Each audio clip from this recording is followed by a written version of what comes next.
Okay, now when you do that to Facebook, I need to use it, right? Did you tell me work or did it just put you to work? How many you need, Joe?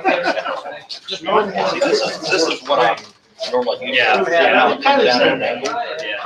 See, even out that much tweak out of there's a slight image where it's cut out at south. But if you look at this one. Style, that's what.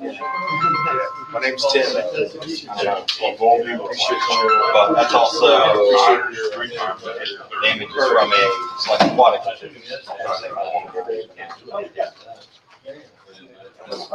Well, it's really good to see her. I certainly think about What we can do is get this open. We want to be able to get. Right, yeah. I was just looking at it, I have no thinking, it's not what I wanted. Hey, Paul.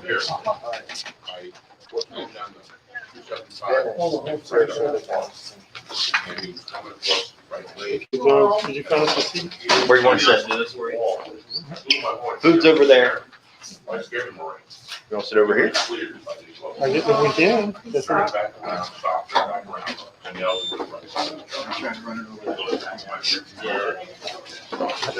Yeah, but This is good. All right. we don't mean it though.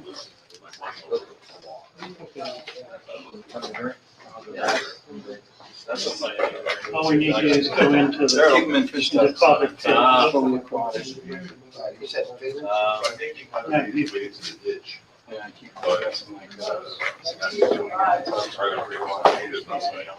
That's cool.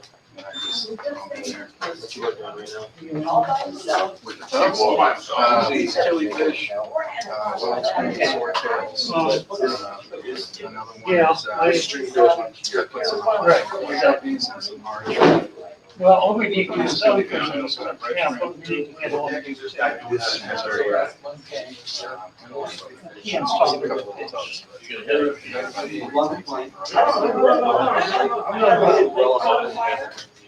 Yes. Should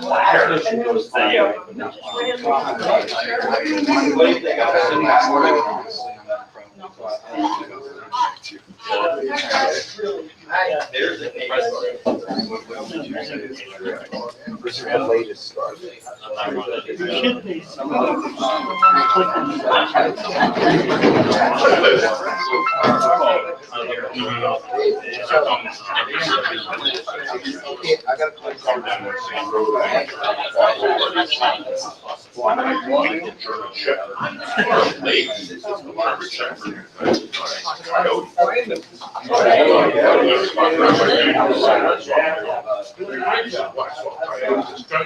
Should be.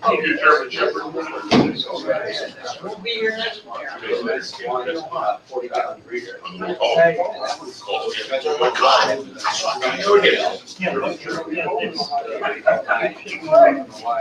It was a kind of, long leg street. Well, this is, it's broadcasting. Broadcasting.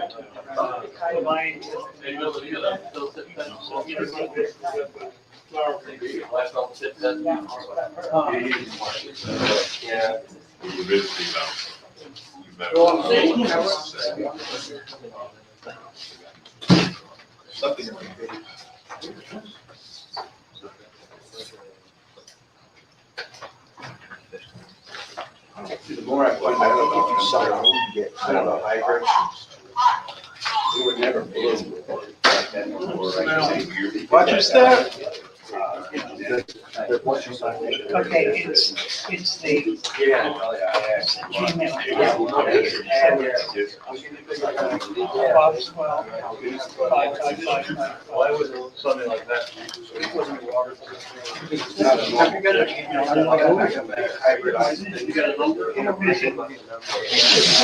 It should be broadcasting. Broadcasting.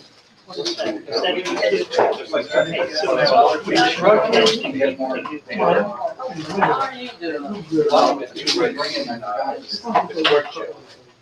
It's very good.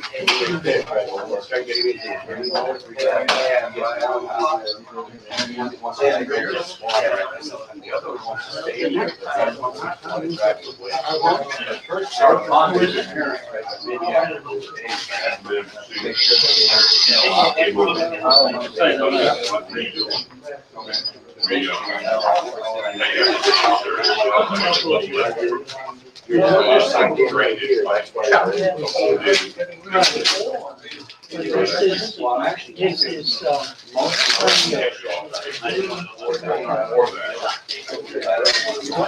this is it. So how come? Okay, so sign in. Cost 12. 5. Yes.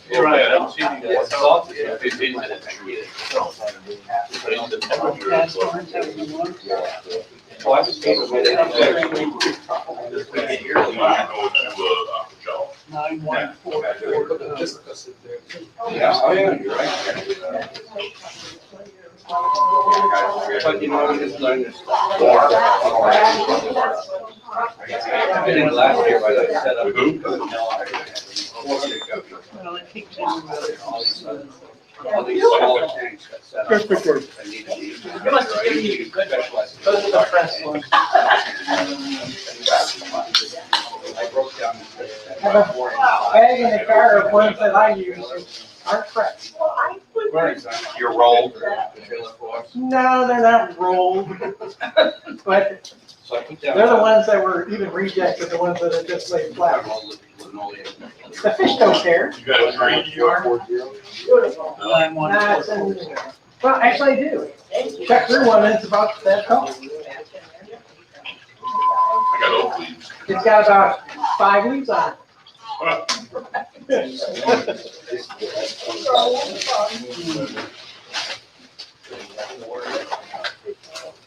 They wanted to see this. But I heard that it influences, and normally.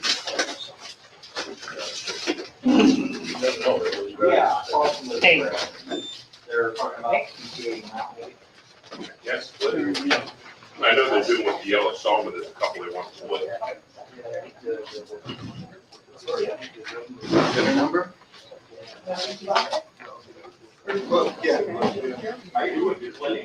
Especially when you're in a.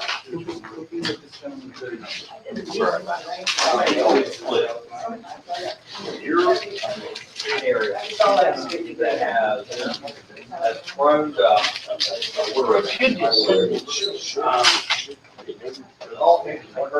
think he has one.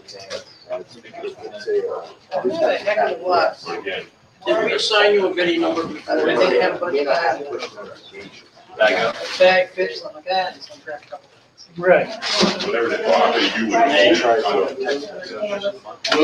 that's what that is.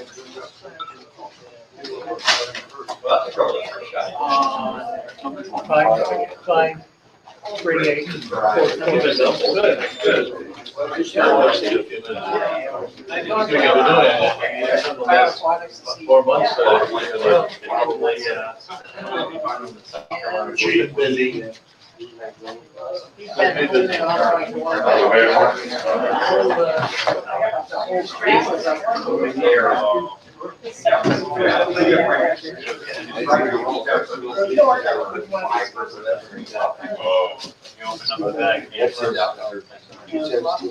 Okay, yeah.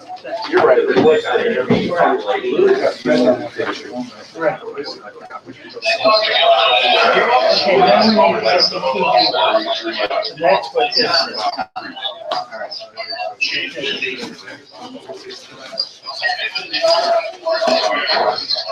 You turn it on. A little bit. Yeah, it's big and it's got a narrow mouth. Because other guys have this big wedge.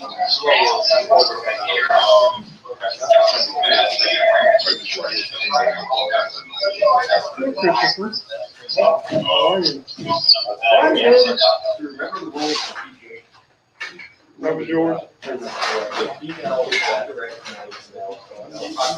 Signs.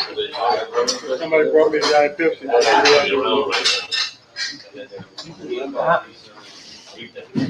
Couple of sways. Now we gotta get everything. Trying to stay awake. I've been down Fort Myers back already today. Once you get all that, then He'll dance. When I'm asking for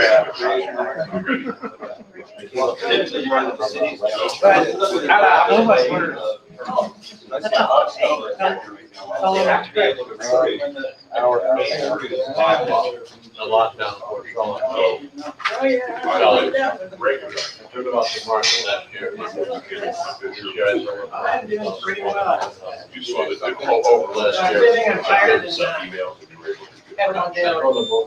They were just- I want to sell it. He even said that. He goes, "Your first time." A lot of trucks, big silver. Look how it turns I know out. you did it. You did something like that. Yes, there is. Chuck, Oh, man, oh, that- And, he called me, he said, that's all you. hey, Put it up. We John? put it up, and somebody's crazy and wants to buy it. There's a stone It's there here. When I too. was offering it for last year. I got out in 2003. So that's percent, like it's wrong, you're crazy. I enlisted, not far. Not far. That's why I bought it. I don't know which one it is. This one, I think. Oh, this one, but we looked at it, had a look. I think it's this one. There was a YouTube up. You just want the video up there, right? Uh-huh.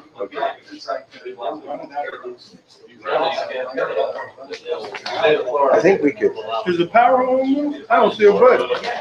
you know, I think that's power to the TV. Oh, there it is.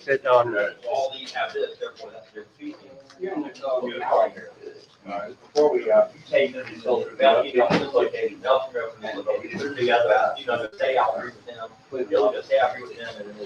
the 5 minutes. Does this canal go anywhere? Yes. Right. It's my uncle. Oh, hi, how are you? Nice to meet you. Good.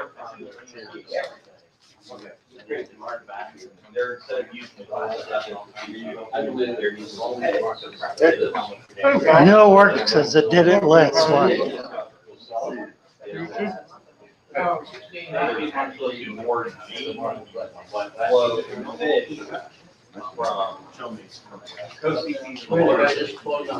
You'd be able to click on YouTube, huh?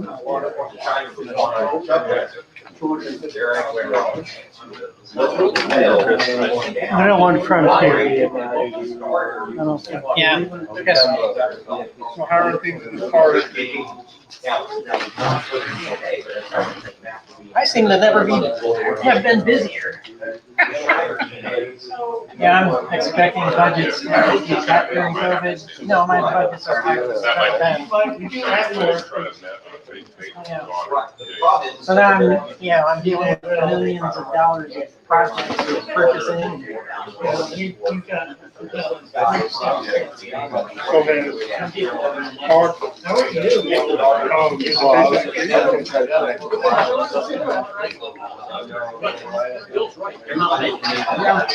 I want to close a little bit. As soon as we started opening up. Indoors.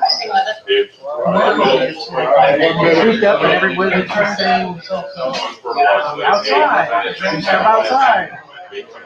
We're not the other people.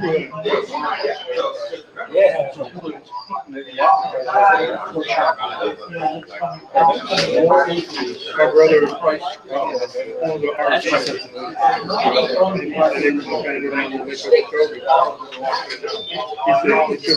He said it was a long waiting list.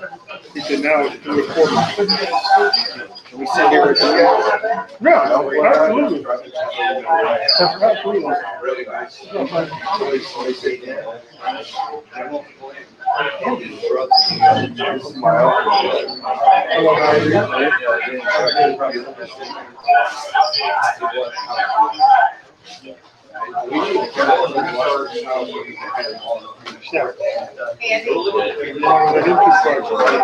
So, in general, our campgrounds are booked 11 months in advance.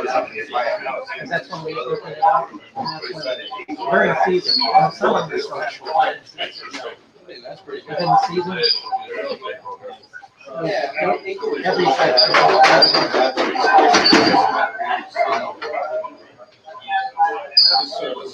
You need two chairs. And we cost a lot less We'll probably than any of the other set up another table. Put my $5 in there. We live tonight? One more chair, okay. We need two over here, though. 1, 2. All right, Ted.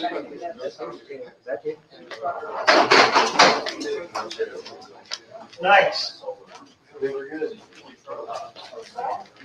Not going to the Maximo fish. And I'm talking during the week. No lie. There's 60 trailers out here. I'm like, are you kidding me? Please Need young do mothers. trailers on the weekend. Well, the retirees that come down, they're going from park to park to park, and they've got them all booked out in advance. They can spend 2 weeks here, 2 weeks there. The boat ramps are ridiculous.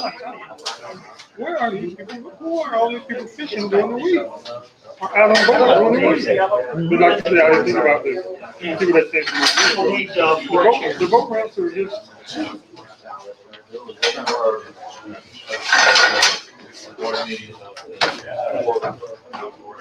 If I try to buy a boat for a park right now, I won't see it until sometime in 2023. I can't buy a boat.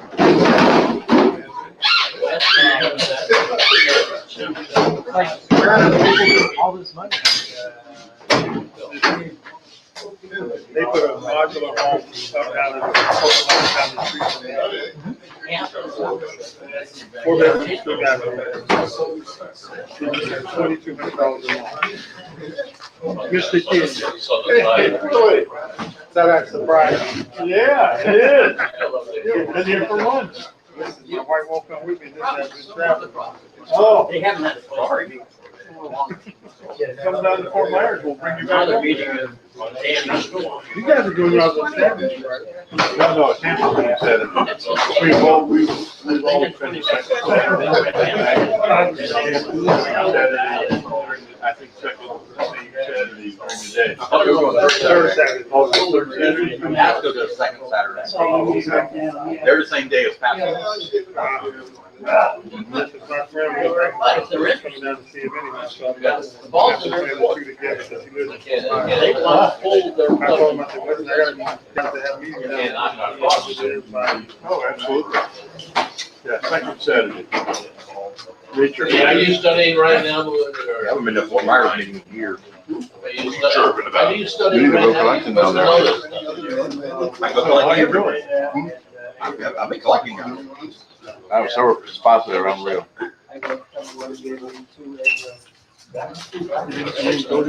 One of them is called the Long Pine River.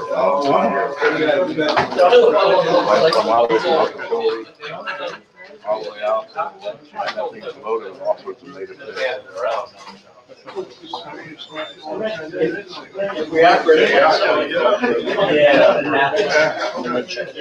I would ever bring Clayton's man and Van Cleveland there together.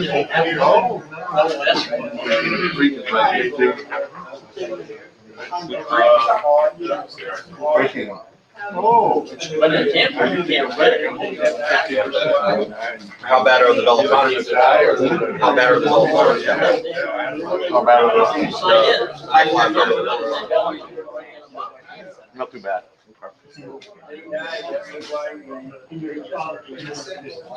Yeah, ready, thank you. In Lehigh, catch a whole bunch of A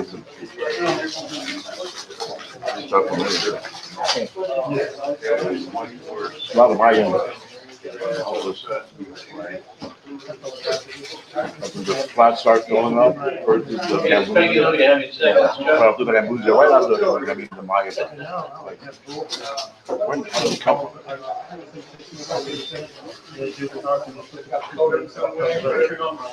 90 days in the rain. Yeah. Just about 8 of them.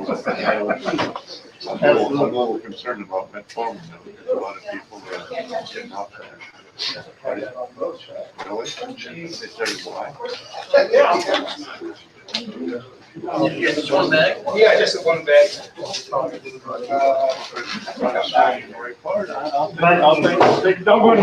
going to get some cookies. You don't need no cookies. I'm going to get a cookie. I'm not talking to you.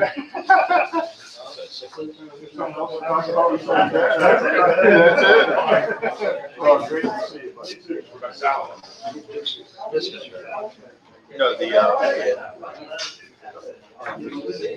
I go down to Miami once or twice a quarter. So I always go collecting. Miami. Well, I collect on the way down, I collect on the way back. So, I mean, I randomly hit all kinds of different stuff down there. How are you? Ram. That's where most of the other summers are at. I'm ready to go a bunch of Gilbert tires. I got Gilbert tires everywhere. I got Gilbert. Yeah.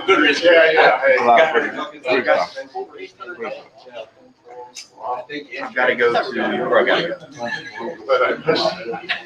There's a lot of good fish. First weekend in April, I got to go to Kentucky. That's okay. Louisville. So I was going to try to hit the Holocaust for Gilbert. Have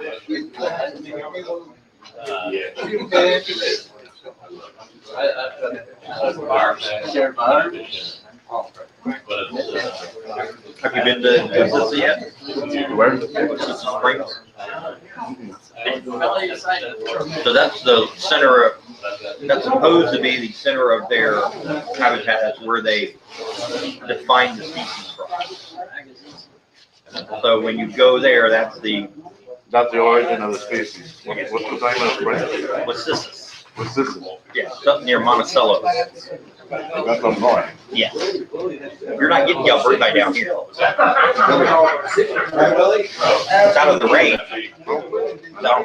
How do you know it's Gilberti and not open Pinocchio? Very hard to tell. Yeah, that's why I'm asking. How are you keeping the difference? I don't know. There's definitely, I have Gilberti, and I collected the ones that are from the, Mike gave me Gilberti. Yeah. So I have a protect for hang out. I collected a whole bunch of these other guys, they look like good. So they got Gilberti. You're right, they do. How the females are the same, the males are the same. I believe the difference is very general. What is the difference? There was a paper about it. Let me bring it up. Because I can tell you that the difference pretty one to the other. They're the prettiest, I think. You'll Alfredo. come all the way down to the Green Swamp. Because I didn't think that did. They collected Okefenokee in the Green Swamp. They collected Gilberti in the Green Swamp. That's just in Lake. Yes, that is the southern extreme of their range.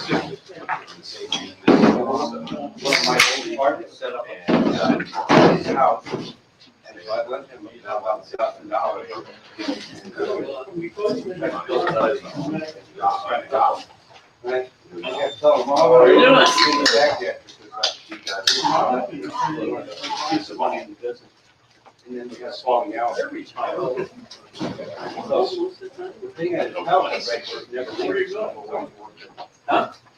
I went up to Braden River, all the way to Braden River, a whole bunch of Indian mounds and a whole bunch of arrowhead. And there's these little silver little fish like this. And they're top water. Couldn't keep them alive. And they weren't like a silver As soon as you catch them and that, they Yeah, I think that's serious. Yeah, sounds They're like like silver time. instant death if you get them out of the water. I mean, it's like, No, instant death if you get them out of the water. Literally, the only way I've ever kept them is we signed up with schools, Yeah. and I went in with a bucket to keep them in the bucket. without them being exposed. to Never air. exposed to air. They die. They die immediately. What's it called? Huh? What's it called? Silver. Yeah, there's a couple different. There's inland silver sides, coastal silver sides, Some of them have blue on them. and some of them have green. Yeah. Yeah, like a blue green, yeah. Yeah, they make great bait. Flip them on. So this is the funnest thing I've got. Oh, God. L97s. Those are the big, Are they breeding? Is that? Then the one back from Andrea. now those are my kids. L97s? Yeah. How big are those? Is that half inch? At that side, that's an inch. That's an inch. Okay. They're an inch and a half now. It's blizzard cactus or something like that. Wow. Common name. Oh, very pretty. I never thought the adults would breed because when I was quarantining them, they were all shredding each other. They almost look like snowballs. Yeah, and when they get to be adults, it goes from that to really tiny speckles. So, yeah, they're fine speckled as adults. Huh. So instead of being big spots, it turns to fine. Yeah.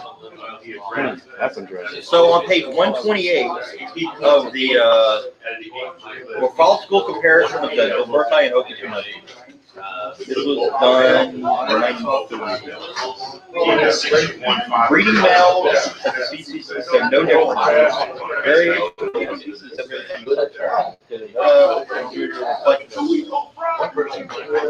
I thought they did not DNA on them when they're pretty much the same. They are. Gilberti deviated from Okeechobee.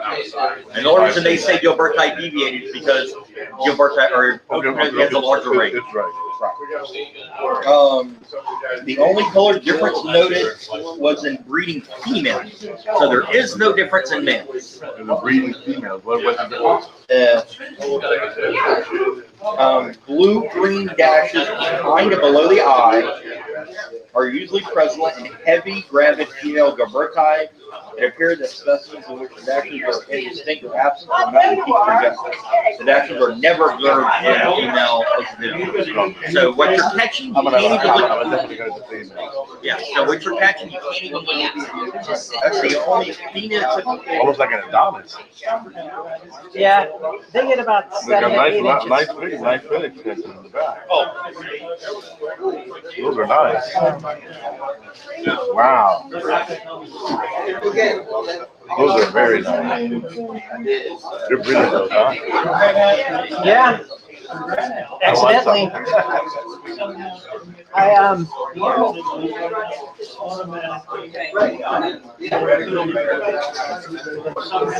They're very pretty. How old are you? Yeah, they're, So you get a good buck with them. I want to see them for about $80, $70.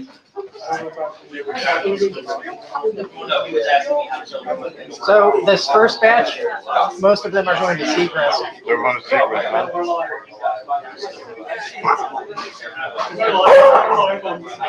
That's my deal with them, is if they get me fish special like those, I have to produce. Feedback. I did the same thing with, what's his name? It's this guy down in Miami. And, you know, I used to buy this from him, and the deal was that I had written this Gate was hot. And Gate was buying every single dish.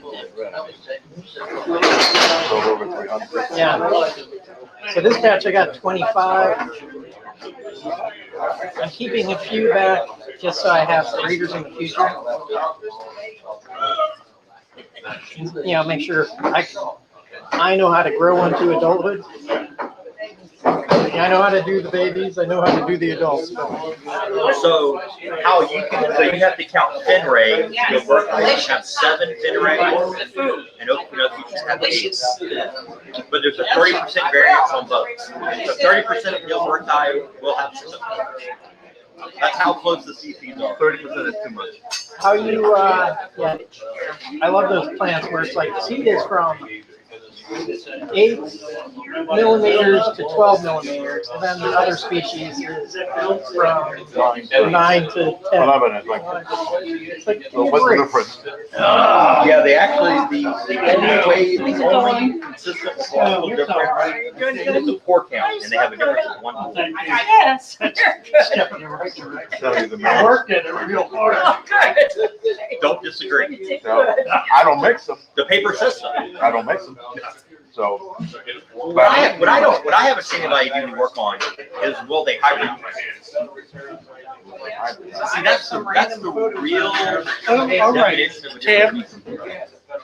Remember, if you go back to the old definition of a species, so who would you hybridize? a Gilberti and then Okefenokee. But why? Well, so back in the day, that's how you would know if it was a new species or just a celebrated. Is you would take an existing population that you knew, and you would take the new fish, and you would put them together and see if they agree. You gotta work it But they won't. in 5 minutes after I That's the key. struggled for an hour. If they do breed Yeah. and produce viable offspring, His name is Tim. then that was an indicator. Because remember, before we had genetics, we had no definitive way to say a species. We had a series of Paid off. The phenotype, how they looked outside. well, we had phenotype, yeah, but the other thing that they would, but the other thing they would do would be to see if they would breed. If you look at the, if you go back into look at the paper so what I pulled up was the actual paper that was written when they described the species. Every species. Yes. I'm gonna try. Now that you're telling me. Why would you do that? I mean, you're not gonna notice anything? Well, no, you're not. But the question is, will the female Gilberti, Yeah. will she mate with a male Okefenokee? Put them in a 5-gallon. So that's one thing. So you got to check to see not only will they breed, but will they breed both ways? Will the female Okefenokee male Gilberti? Because Chris Rose, he described the Carolina Pheasant sunfish, and at the same time he described the second pheasant sunfish that he had found. The Carolina Pheasant on the North Carolina, South Carolina border, and the other one was on the South Carolina, Georgia border. And they look very similar. But when you took the males and females from the population, they would freely breed. But there was a population that was Different water, different waters. Because pretty much different water products. well, no, it's the female. The male would female. The male would do his shutter, but the female would lay eggs. Now, what's interesting is about 15 years after he did that, in the Santee River drainage, South Carolina, there was a third species of sunfish found, pygmy sunfish. And when they took those, that would breed with both species. So what it turned out was he had found two different edges of a different species. And the two edges, they didn't recognize each other as mates, but the middle recognized both. Yeah. So that would That's be, how it should be. and so that would be the real test, is to set them up and see if they freely breed. Because that's my big problem with all these people trying to How about gloriosus, right? They're tough. Ladies and gentlemen. Yeah. Are we gonna have a small one? Yeah. Yeah. Doesn't have as much color. Your female usually There's generally no size difference between a male and a female, but as you know, with any fish, once they begin egg production, their growth rate does slow. Okay, but one look younger than the other. So it could be now gloriosas in the wild spawn twice a year. Okay. They have a spring spawning and a fall spawning. Spring and fall. They spawn. So what is very common is we'll have a spring spawning, and then if those males in the fall are ready to breed, but the females have spring spawning. And so you always see you oftentimes see a lag in the breeding cycle. That gets that many of your guinea panthers, any of your guinea panthers, Panodon gloriosus, or a mix of invasives. Yeah. Like a big one. No, if it's a big one, then it wouldn't be a.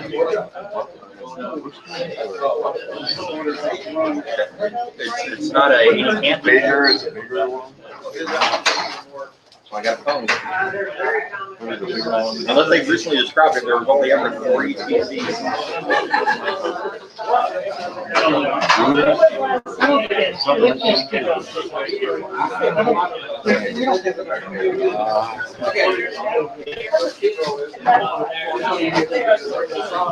Same as your quarry is a big quarry. Broken.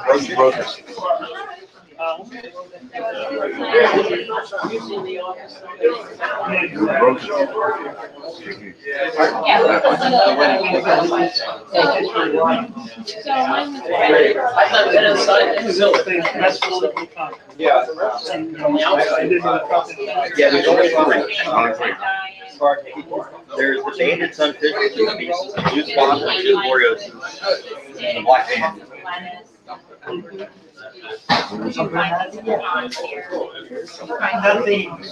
Yeah, that would be South America. just like an intermediate. The diet's good. All right. Same size. Yep. Yeah. Unless you want to put them in. Well, you saw mine was in a 21. Oh, yeah, I'm fine. I gotta think about it. Broke my heart. I'm sure. All right. We are live on the line. Now, if you open your phone to YouTube and go to Father Fish, you'll find this. It'll be right at the top. So you'll be able to communicate then to chat with the people who are watching us, who are on the chat. We don't have that showing. Can we do that? Can we I need to get my tech back over to 10. He's preoccupied. We'll get the chat up. It was not very readable last time, but here's the thing. If a few of you will do that, bring it up so that you can read the chat and be able to communicate with those folks as we go along. You can chat with them. If any of them have a question or something that ought to be brought to our attention, you can bring that up and be their spokesman. That'll be a big help toward getting the folks who are on the chat involved with us. So we need a few people willing to act as spokesman for them and get involved in the chat with them. So I see 3 or 4 people have already got their phones out and they're trying to get it up. So we'll trust that process is gonna take place. Pardon? You got it? I don't see the line. You don't see it's there. It should be the very first thing. There's a picture of a group of people in line. Click on that and that'll open it.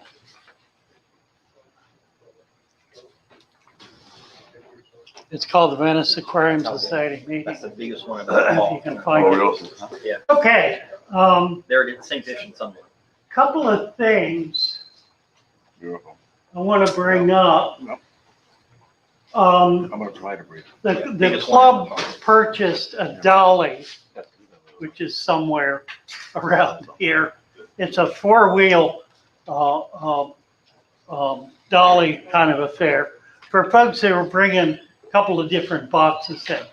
You know, we have 3 or 4 people who are bringing big loads in, so it's a way to just make that easier, you know, for those of you guys who are like me, who are struggling to get everything in here. I know Joe appreciates it. And I do too. Thanks to Chuck for picking that up. And the club will pay for that. The other thing we're gonna do is buy a lectern. The clubhouse does not own a lectern. And it'll be a big help for anybody standing here getting a presentation. They'll have a place You're to not, put you're not their- in camera shot. Where is it?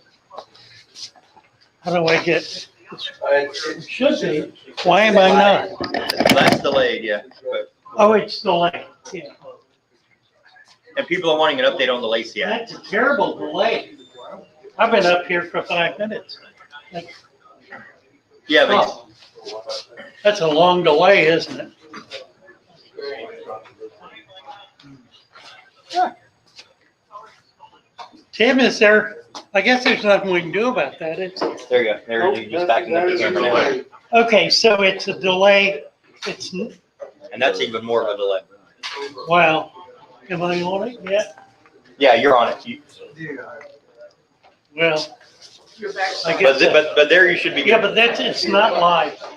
You know what we need to do? Let's bring up the text, because this is just gonna be distracting. Okay. The delay is minutes long. So no video. Well, no video on the TV. Okay. Well, it'll still be up, but on YouTube, just bring up the text. So lectern, we're gonna get a lectern. That'll make things a lot easier for folks standing up here doing programs. We also have asked the clubhouse if they can do something about the lighting, and if there's a cost for that, we're willing to assume responsibility for that. Yes, Chuck? I talked to her about that yesterday. She said she put much bigger light bulbs in there. We'll see if that helps. Okay. Otherwise, we'll have to- Has anyone noticed the difference? Oh, well, that's great. Yeah. I mean, everyone has a phone with a flashlight. I've been doing that when I leave too. Is that, well, that's, yeah, That's, right. you definitely don't want to walk out there without a flashlight. It's been bad dark, but it should be better. I wanted to get a feeling from the group about something that several other clubs are doing. We haven't talked about it, excuse me, on a board level yet, but the Tampa Club and the Fort Myers Club and the Pasco County Club are all meeting on Saturdays during the day.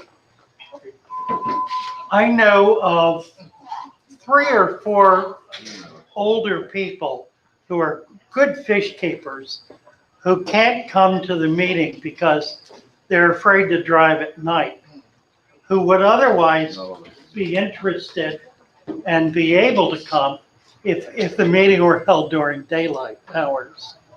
So the question is, how do you all feel about that? I just want to get a little bit of feedback. The idea would be to have it on a The Saturday. downside is people that have children tend to have a lot of Saturday activities, and they get excluded if things get moved to Saturday. Oh, that's the other side of the That's the problem. other side of the isn't it? problem. Yeah, exactly. Where's the Saturday? I'm talking about people who have children who have, Buy a short bus. pardon? The club could buy a short bus.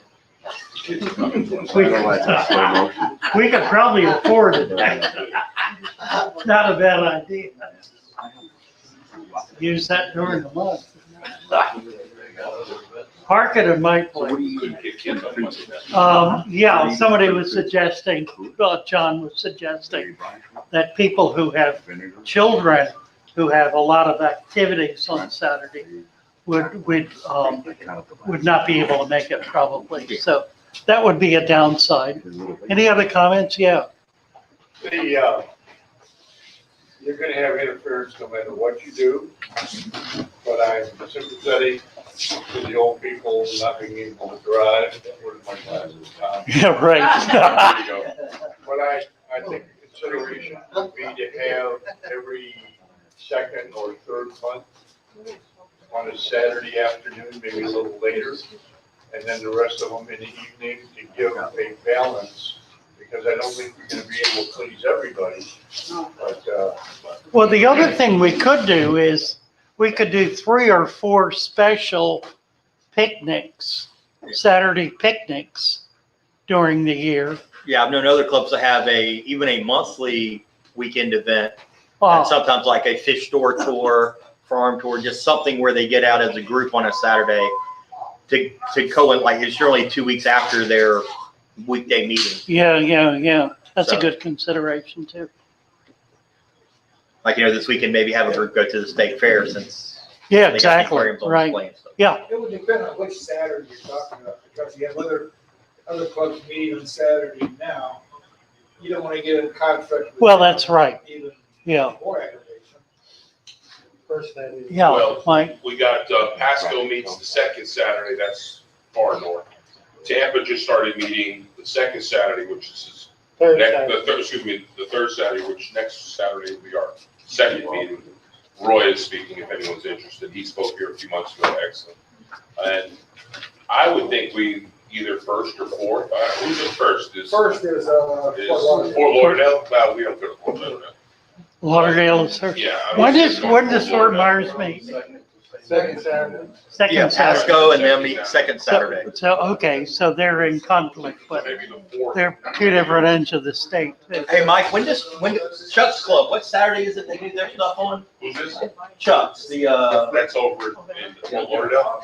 yeah, but remember, because they do a big fish walk like once every 3 months on a You said Saturday. first Saturday? Yeah, first Saturday. First Saturday. So that would, that may even be an event, but I know that they do a big outdoor fish swap thing Yeah, they have the big fish one. Yeah, on, about once a quarter. And they say it's on the first Saturday. On Monday night, so.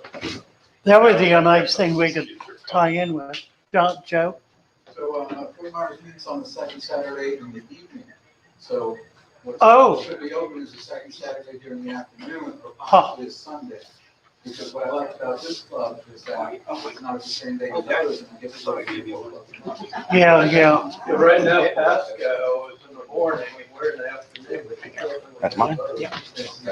True. Pasco County had over 200 people Saturday. That's And the amazing, auction isn't it? had over 450 bags licenses. Wow. So, Yeah, that's a monster club. I mean, a lot of diversity in ages too, not only, a bunch of old guys like most of us are here, but lots of young people like Saturdays. Yeah. Go figure. Well, we'll kick around the idea of doing maybe a special event every couple of months. I think that's a good fix. And let's think about it and talk about it, because we want to be able to be open to as many people in the area as And then possible. also, if you move to the weekend, you'll run into conflicts with this, I'm sure, because I'm sure people. That's absolutely right. Yeah, it's gonna be, yeah, that's a And good that's why we point. got to have a review the rec center, Yeah, because Saturdays, they have the boat ramp and all the boat trailers. yeah, And we were meeting Monday night, there was literally nobody there. But now we're the third Saturday down in Tampa at the American Legion. The place is empty. huh. Is there anyone here who did not get a newsletter? I got one finally. Yeah, he got his How long first I've been one. having? All right. Well, Barbara's been working on it. She called me. Yeah, all right. You did not get one? I got it. You did. So everybody got it. Wonderful. That's the first time in forever. Anyone who has suggestions for the newsletter or things they would like to include in it, whatever, right now I'm doing it. I'd be happy to pass that on to somebody who gets excited about it and would like to do it. I think Val gets excited. Oh, yeah. Right. No. No, Chomping at the bit. no. I shot low. Oh, come on. Oh, come on. Did you say the news center take over? Yeah. We're gonna bring back a creating one right now for us. And so I'm trying to have blank, open text boxes so you can plug in. We got it. All right. I've been trying to work on that. Wonderful. Okay, we'll get together. Perfect. Perfect. Yeah, that's what I tried to do this time was, rearrange it a little to make it a bit more, a bit easier to read and find stuff. Well, that's good. Oh, what else? Oh, yes, I want to talk a little bit, just a few minutes. We'll get Chris up here at 8 o'clock. I'm going to take the next few minutes to talk about the Lacey Act, the amendment to the Lacey Act. Is there anyone who has not heard about this? The hell you haven't. As I said to Chris a couple of months ago, the hell you say? Well, I didn't know who knew. I put it up there the other day on all the different sites. Well, the word has gotten around, hasn't it? Well, Tanner from, I don't know where I think he's the newsletter editor of Amazonas, I believe. Oh, is that right? Okay. So anyway, Yeah. I'm a friend of his. Was it Amazonas, John? Yeah. Yeah. He put it out there the other day and I started Did he? to put it out there because I heard about this years ago from Joe Hyduke.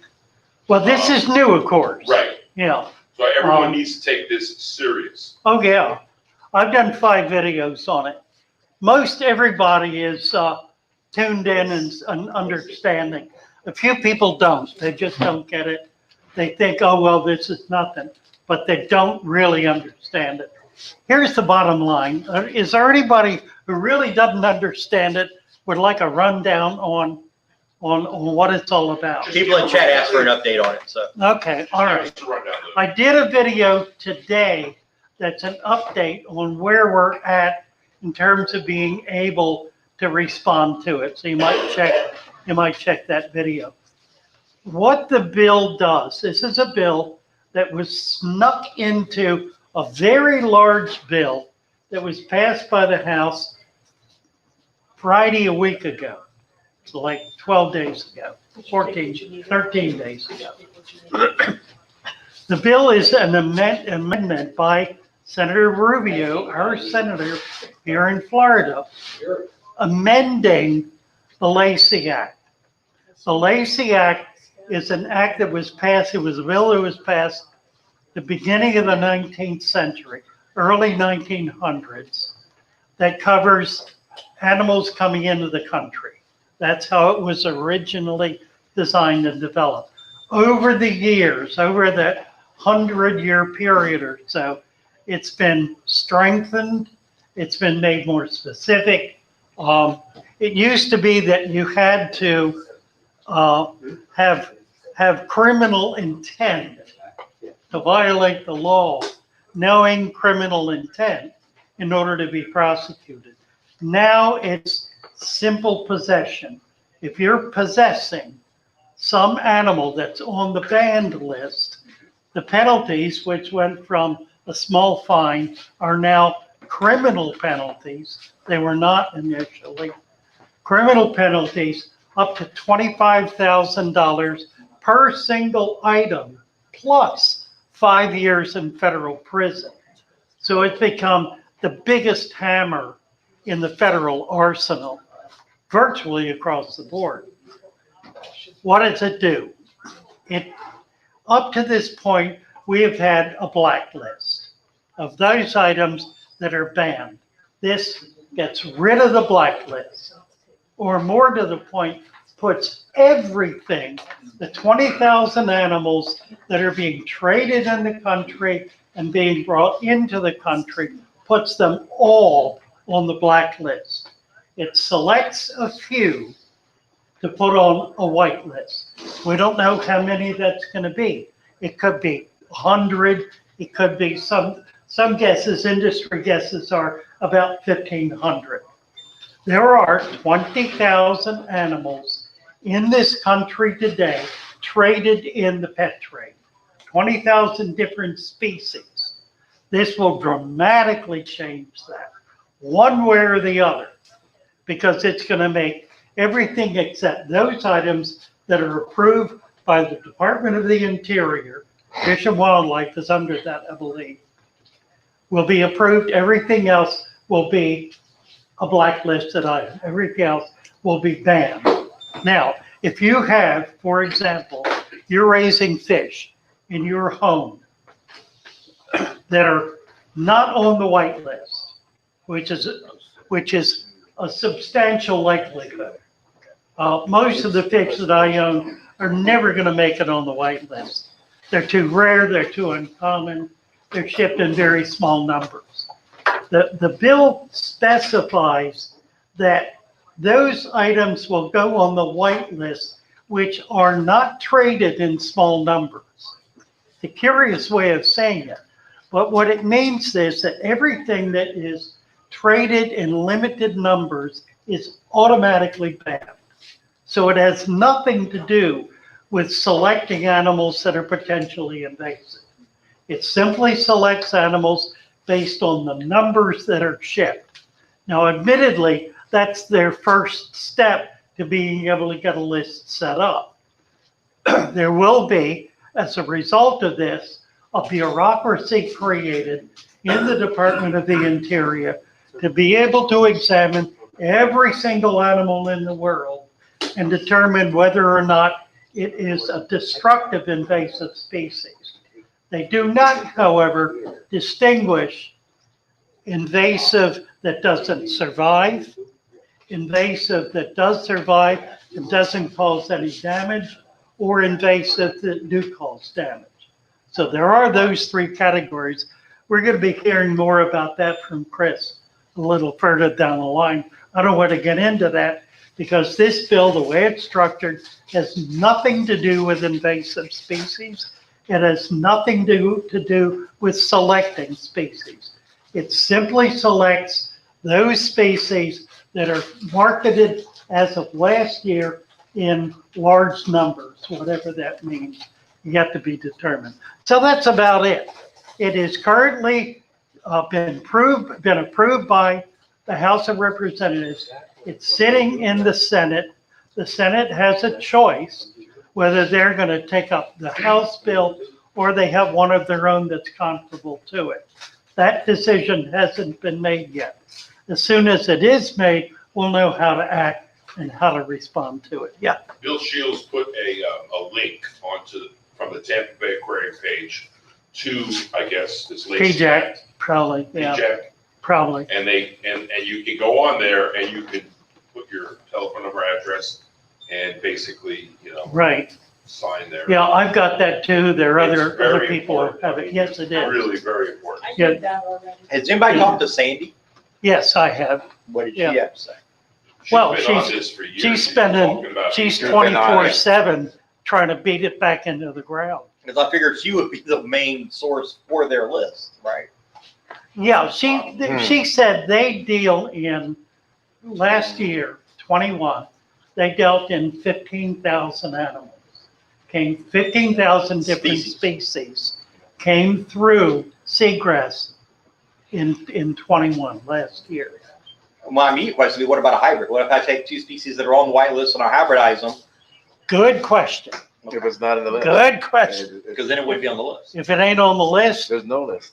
if that's the problem, anything that's not on the list is banned. I think it was a few months ago, this is killifish, I don't know if it's from Iran or somewhere, but a guy in Europe was breeding it. They actually went into his fish room, grabbed the fish, destroyed all his fish. He had it for years, Yeah. maybe 15 or 20 years.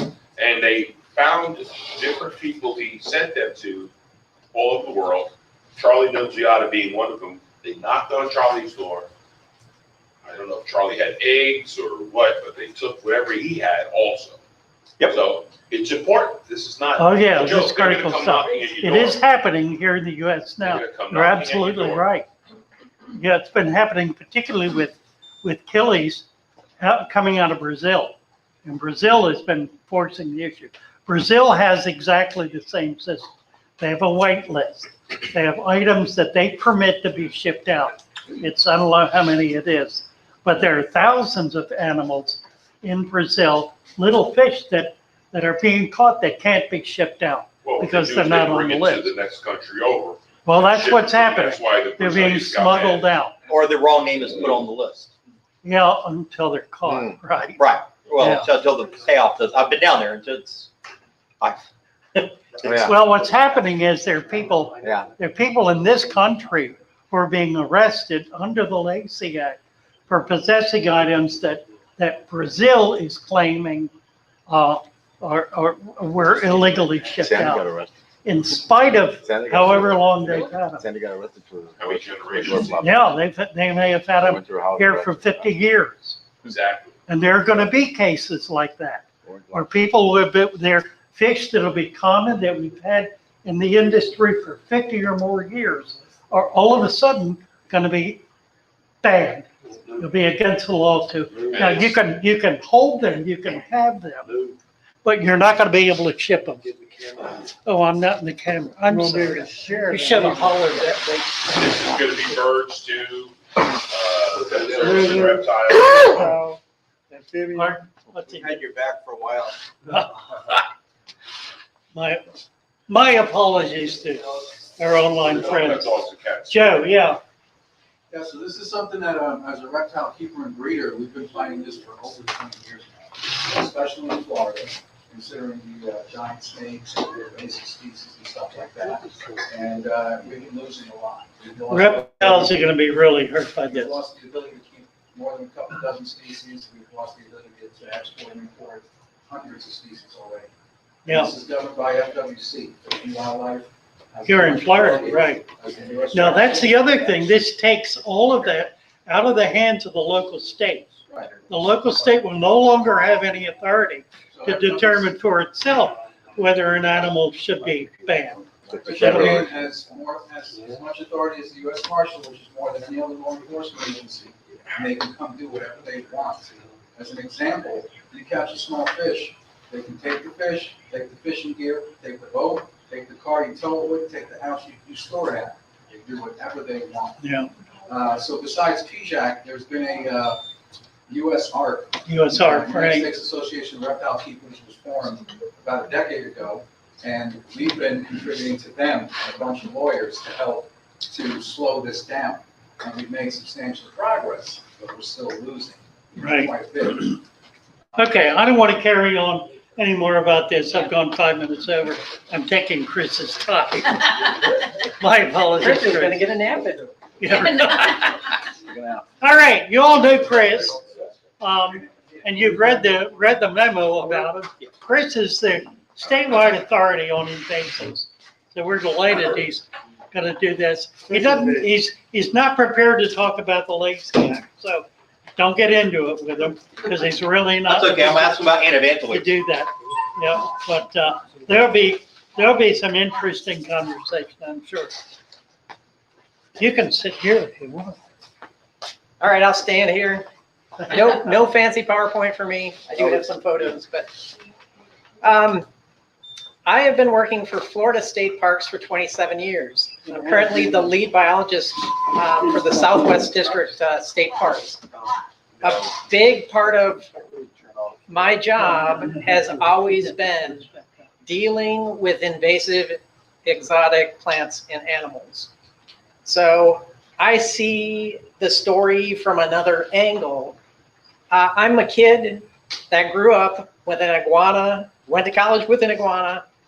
So it hurts to see iguanas banned in Florida because, you know, having a pet iguana made a great conservationist.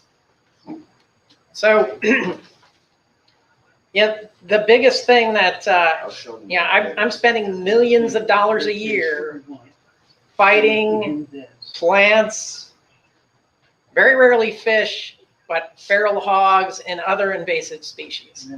So, I guess the first thing we'll go over is Florida. We've got between native plants, and native plants, we consider those things that were here, say, prior to 1500 in Columbus. So we didn't have a species list of what everything that was here. So, we've got to guess. Things like papaya probably weren't here before the Paleo-Indian and the native cultures. Yeah. But they were here when Columbus arrived. So we treat those as native, even though they're limited in distribution. Shell mound, areas where native people were. So we have about 5,000 different species of plants in Florida. And of those 5,000 different species of plants that have naturalized, which is, they can reproduce, out in the environment, outside of your backyard, about a third of those are not native. So 1,500 or so. So in a place like Florida, we are already this petri dish of weird stuff interacting with other weird stuff. So today I was on Mound Key. There's a new, it's in the middle of Estero Bay. It's a very important cultural site. The Koreshan folks lived out there. Prior to that, it was kind of the centerpiece of the Calusa Nation. So that's where the Temple Mound and all the important things were there. It's now a state park. What I was doing was looking at how we're going to manage that for the next 10 years. And part of it is dealing with invasive species. There's a bunch of invasive trees that when they topple, a lot of the tropical trees topple pretty easy in wind. They're destroying cultural resources by toppling because they mix layers of shell up. So we've got to come up with a plan on how to tackle a problem on an island.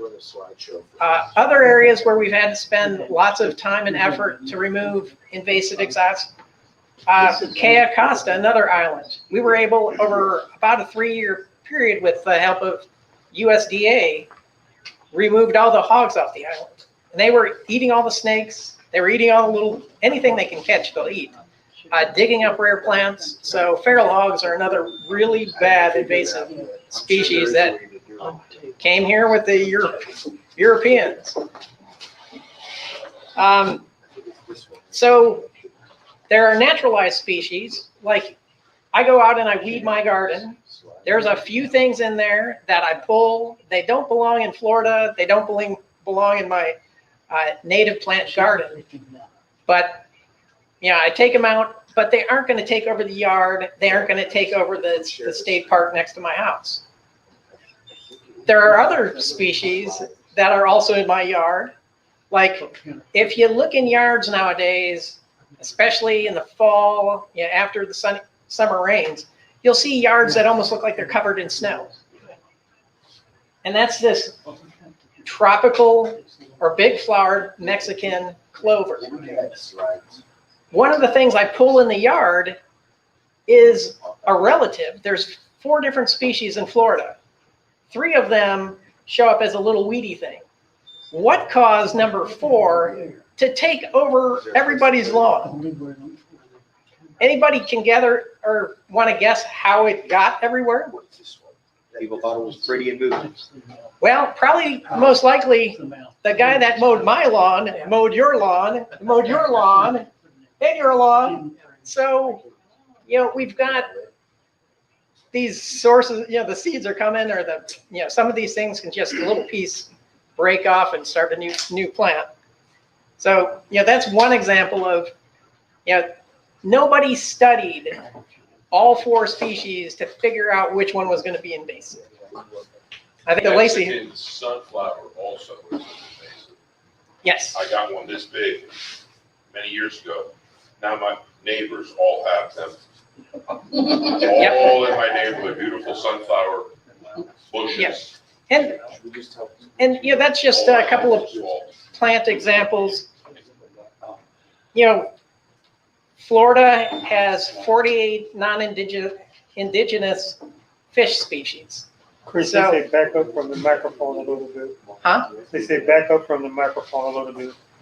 All right. I don't know why. It just says, can we have them back away from the microphone? All right. That better? What microphone? It's on the Yeah. camera. Okay. So, of those 48 species, 12 are considered domestic. So these would be green sunfish and things that come from elsewhere in the US. And the remaining ones are from other countries.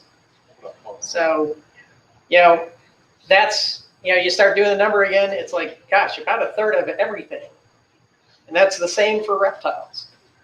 We've got 142 natives and at least 56 non-native reptiles in Florida. So it just is melting pot of who knows what's reacting with what. Just in the last few weeks, we've been hearing that Cuban tree frogs, which are wiping out tons of native species, they consume anything that's smaller than them. They are now a carrier for a lungworm that can kill people. What? Yeah. So, and the Burmese python, that snake for mammals is a disaster, and for wading birds and other things. How Yes. does it transfer, the frog? How does it transfer to humans? So Probably. it's a parasite. It's a nematode that goes from host to host to host. It starts out in probably something like a worm, What's a that? mollusk, and then it gets into frogs.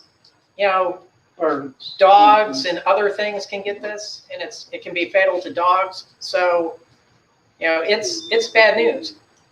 Burmese pythons, just by themselves being out there in the environment, they're a bad deal for everything else where they occur in populations. They have a parasite called a tongueworm, and it's a parasite of snakes that they survive just fine. But this thing moves to small species of snakes and kills them.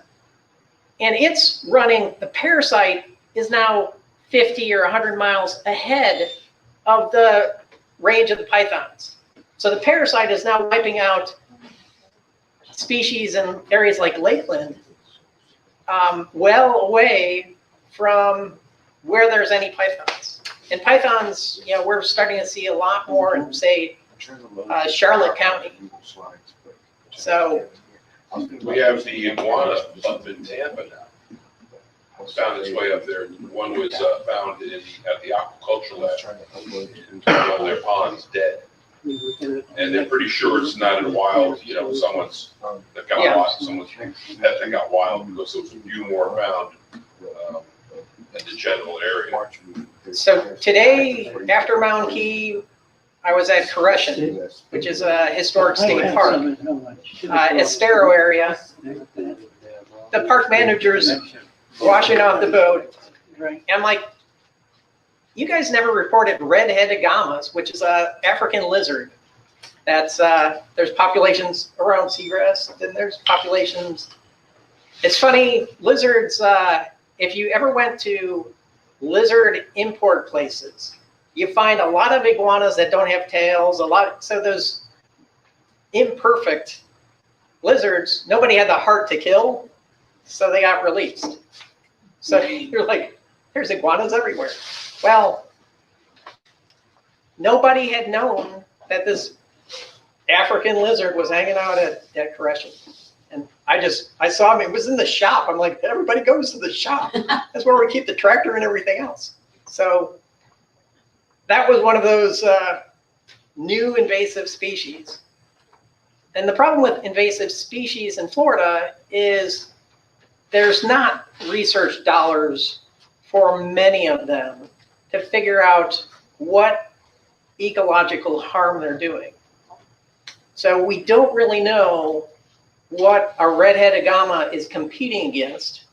Is there a lizard, a native lizard, that it's eating all the food and that lizard's disappearing?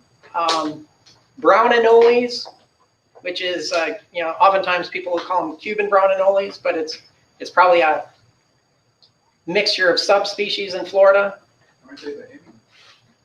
Well, yeah. So there are populations on different islands, and it seems like the ones in Florida are kind of mixture. Their dewlaps aren't exactly the right color for the Cuban ones versus one of the other islands. So those are out competing our native green ones. There are certain areas where we still find green ones where it's way too dry, like in high dry scrub, or where it's way too wet. You'll find them out in marshes, the green ones, or they're up in the canopy. They're 20 or 30 feet up. Always found them up in the canopy. And the problem with that is the females have to come to the ground to lay their eggs. So as the females are coming to lay their eggs, they're much smaller than the big brown males, and they get eaten. So, you know, that's one of those, we've got researchers looking at that competition, and, you know, that's where they discovered that, oh, well, some of them have made it up to the canopy. But my yard is right next to a state park. And if I see one native lizard per every 100 invasive, I'd be surprised, because they're just that uncommon now. So anyone have a good invasive species they know of? It could be a plant or an animal. The parakeets, not the parakeets, but the Quakers and the. Like the monk parakeet, And the lariats that you see. I mean, I got bird feeders in my yard, and literally at any given time, there's 20 to 30 lariats, Quakers, green parrots. A lot of Quakers. Yep. So, you know, that's one that the Quaker, you know, the one with the gray face, it builds this weird stick nest that fries electrical systems out, but it doesn't compete for cavities like against woodpeckers. So, you know, we're not worried about it affecting woodpeckers, but, you know, it's more of a problem about electric grid, and it doesn't seem to like to be in natural areas. It tends to fly over. If there's a lot of fruit, you'll see them, but it doesn't like to stick around in native Florida. It really likes urban areas. Any other? Carrot wood or Yes. pepper trees? Yes, a couple of Brazilian pepper, yeah. Brazilian pepper, carrot wood. Those are terribly invasive. So when I started 28 years ago, my first job was to take a chainsaw and cut giant hammocks of Brazilian pepper. So I'm like, I'm going to be a biologist. I'm going to study butterflies and chase bugs. And I did resource management. They handed me a chainsaw. I was like, hey, hope you don't cut your leg off. And literally, I went and I crawled into the middle of giant hammocks of Brazilian peppers to remove it. Yep. That's it. Yep. Well, the problem with Brazilian pepper, it is in the same family as poison ivy. Oh. And after having Brazilian pepper slime over my skin for 24 years, I can't be by the stuff or break out just like I had poison ivy. And now I can't even eat cashews, which is the same family. So I don't like Brazilian pepper. We are not good friends. Red ear slider. So yes, red ear slider. And in Florida, it's interesting. We've got a native slider, the yellow belly, that is the same exact species as a red ear. And so the red ear is considered invasive in Florida because it can hybridize, or, well, there wouldn't be a hybridize because they're subspecies, but it could mess up the gene pool of our native yellow belly. Back to the Brazilian pepper. Hmm? Do birds eat the pepper and then bring the seeds, poop them out all over the place? Yeah, usually a good way to survey the landscape for Brazilian peppers is and carrot wood is you look for snags, like dead pine trees, and almost every time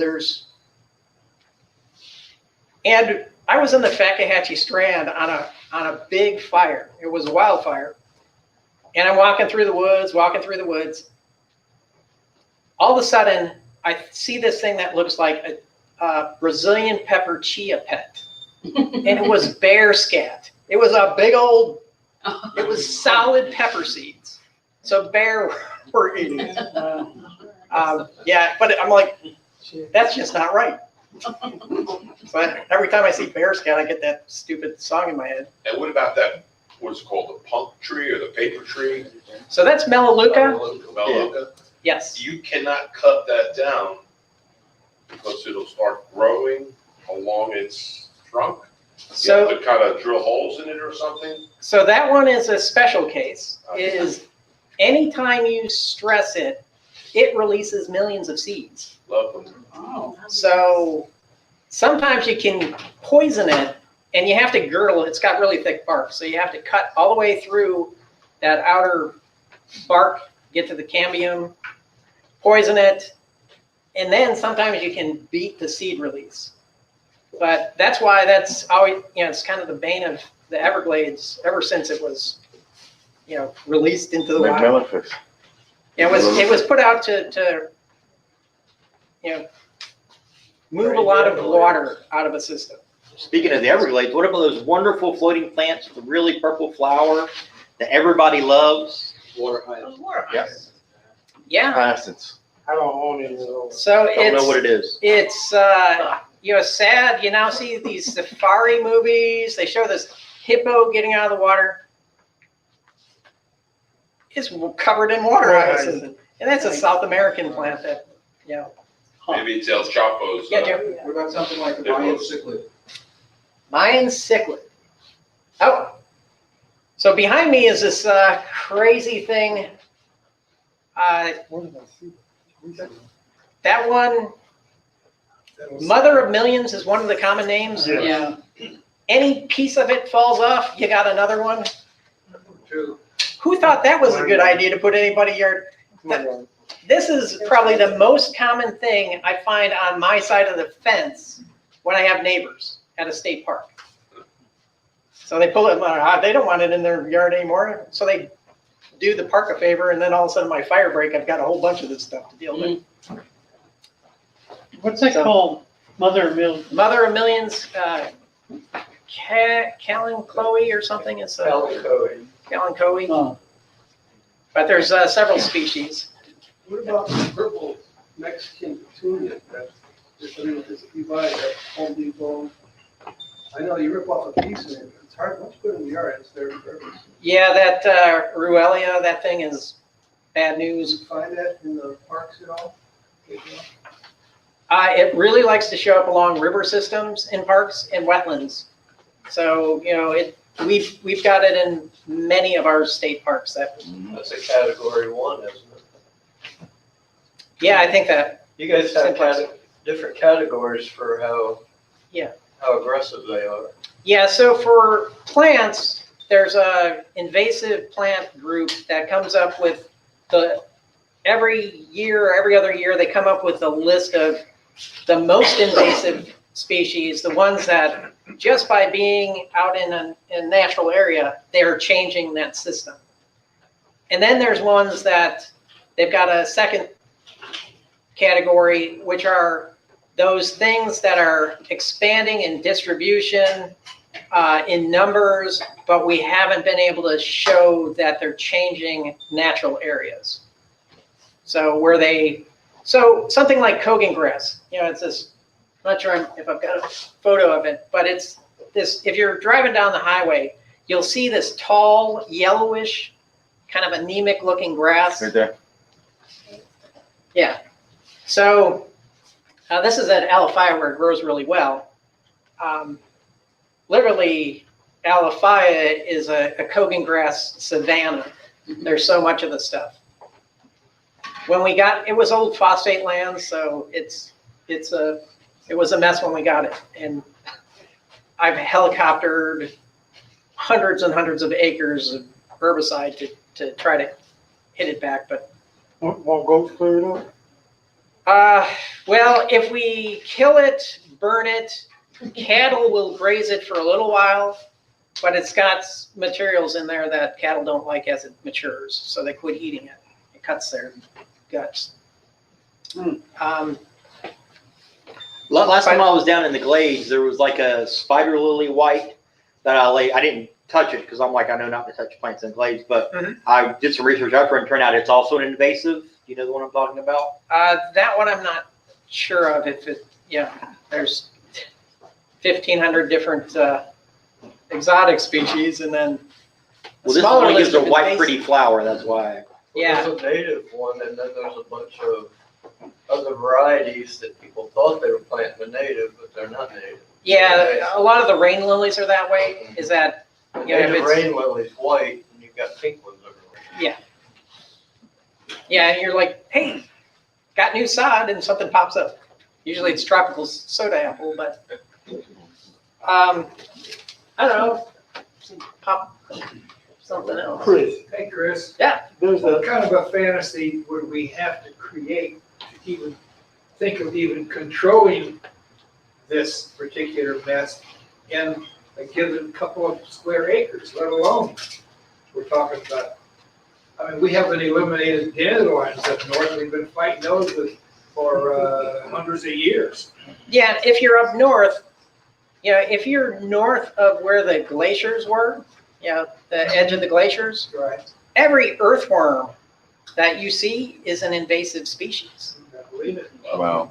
So people, you So how know, do we imagine we're gonna control it? This doesn't sound anything. Move to Mars. so what we in state parks do is, you know, I'm supposed to keep these lands as they were pre-1500 in perpetuity, and there's no wiggle room. This is my job. Yeah, but it's- So those most invasive species, the ones that are gonna change the landscape. Now, Kogan grass is a special case because it loves fire. We burn the woods, Florida burns. Lightning capital of the, you know, lower 48, it burns like crazy. This stuff burns extremely hot, and it gets such thatch underneath trees, it clears out the canopy. So what happens, you burn a patch of Kogan grass, you kill your canopy trees, and then you make it better for more Kogan grass. So, yeah, this is a bad character. That's why it's on the world's worst weeds list.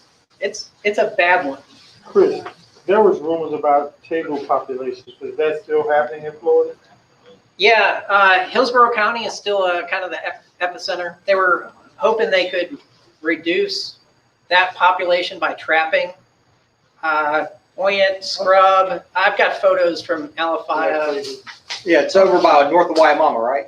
Yes, I remember watching the news, and there's this Waimama Nile monitor that was captured in the news. I'm like, that's a tegu. So catch all that kind of stuff. Could I get back to the Ritter slider and the common plecostomus? Both of them have very well-established populations in Florida. Mhm. The Ritter slider has been banned from production or sales. The plecostomus has not. They were both introduced to create collecting populations locally to be for the market, to be able to sell them. They were enormously successful at doing that. Yes. And the Ritter slider has been taken off the collecting list. The pleco is not. It's still being collected. It's being sold as the Florida plecostomus now. I'm not It's surprised. got its Then so does Florida. Yeah, Well, it is. Yeah. Species-wise, it is. It's a mix of Common what, pleco. 6 different species? Well, we know at least a couple. They don't think it's, there's different populations in the state, so there might be, Mainly the south. yeah, it's Yeah, but if you Pterigo ban them, plicthes, you have to do- multiradiatus, and something disjunctivus is the other one. So, The problem with banning them is that when you say pleco, then people start to look at the other 900 L numbers that you have. Yeah. It's not just Exactly, that, not right. just that. and a lot of the pleco, people aren't going out there and catching many adult plecos. They're going and noodling for Yeah. eggs in the Right. burrows. That's right. You actually have to get a permit to be able to do that. Yeah, you have to, there's a permit you get to be able to collect them, and then they can legally sell them to the fish farmers. And then the fish farmers throw them in a pond and hatch them. Yeah, and I was at the co-op, and one of the biggest pleco farmers, he's like, between May and August, I would easily make $75,000 just collecting eggs and sell them to other farms. Mhm. So Other awesome things that are invasive, most of the disease-carrying mosquitoes came from somewhere else. The biggest nuisance mosquitoes tend to come from our salt marsh, but they tend not to carry any diseases that kill people. What about that modified mosquito they released in the Keys? Yeah, that one, I think, I'm not sure. I haven't heard any updates on the success on that. Like a love bug? He was a failure They from were, what I heard. they were Oh, yes. infertile males. Yeah, they were infertile males. Sterile males. Yeah, They failed from what I I think, heard. you're dealing with a population that can be so explosive, you'd never have enough males to cover all the females. Okay, and so here's one of the questions. Okay. Are there fish traps for plecos, maybe bait with cucumbers? I don't know. So I've not seen anyone trap them. Almost everyone I know that removes them, and I even need to have in a state park, I have to have a fishing license to remove them, even though they're invasive. Gigging, cast net, if you can see them, you can just, scoop net. Nobody's tried to capture them in any trap. Might be possible, but I think. I know of no consistent bait they would go after. Yeah, especially the wild ones. Who knows what they're eating, mulm or something gross. Another question, why don't the python hunters, are they not allowed to use pointers or setter bird dogs in some areas? So we have been doing research with some of them, and they have had some success with dogs, but the issue is training enough dogs and handlers for that activity. It's easiest to just have a bunch of folks in vehicles traveling the roads at night looking for them. That's been the most efficient. And the way that they are paid per python, the contracted trappers are looking to produce as many feet of snake as possible, because they're, the first 4 feet they get paid so much, and then there's additional after that. You could be standing right on top of one and not see it. The ladies, they're just. Yeah. I watched a show where they had them tagged, and the people are like, "It's here, it's here," and there's. Yeah, and I've got parks where I've got those snakes, the sentinel snakes we call them, which are the males that go find the females, and we've got contractors that a lot of places they just dispatch of the python, get it to FWC, dead, or the water management district to get paid for it. But any that are, say, caught in Fakahatchee Strand or Collier Sentinel because of sentinel snakes, we don't want our important male snake that finds all the girls to get killed because somebody found it. Yeah. So, What if you get one that's loaded with a bunch of eggs? They get paid more? So they get paid more if they find a female on eggs. I'm not sure if they get paid more for female with eggs. No. If you I've read through those contracts, but it's been about a year. If you find the eggs, yes. So here's something interesting that happened. William, myself, and Rusty went collecting at the LA and Miami, and we pulled up in a random, who's coming from Tennessee? We went to a random farm, and we dip netted the ditches on the farm and got gouramis. What kind? Croaking? Or croaking, croaking. That's a little thing. Yeah. Oh. Now, we had the heads up that they were in the area, and we had a couple of guys with us, and we were there about an hour collecting, and everybody got some, went back to convention. But then me and a couple other guys proceeded to stay and spend another 2 or 3 hours testing every piece of water that touched that farm, going upstream, downstream, and we could not find a single specimen anywhere in the waters connected to that property, but there were hundreds in these little ditches that were the irrigation ditches on the thing. What we couldn't figure out, how are they moving? How are they getting around? Because these aren't connected, they're not tight connected, they're just a ditch. from where I'm at to that wall, just a ditch that water drains into. You get 6 inches of rain in 24 hours. There's water flowing the landscape. One of my favorite amphibians in Florida is the gopher frog. It's this frog that lives in gopher tortoise burrows. I tend to just see their butts going down the burrow. Once in a while, though, yeah, I've had plenty of rattlesnakes inside, so I'm a little twitchy. I have a camera that I can look down there and they have a big, super slow moving tadpole that needs months in about 3 to 4 feet of water before it'll metamorphose into a frog. So they can only live in fishless, at least ponds and wetlands that don't have predatory fish. What I'm seeing now is every pond in, say, a park like Oscar Shearer, after the rainy season, has jewel cichlids in it. Really? So, and I've seen less than an inch of water, and I've seen, like on a fire break in the middle of dry, no wetlands around.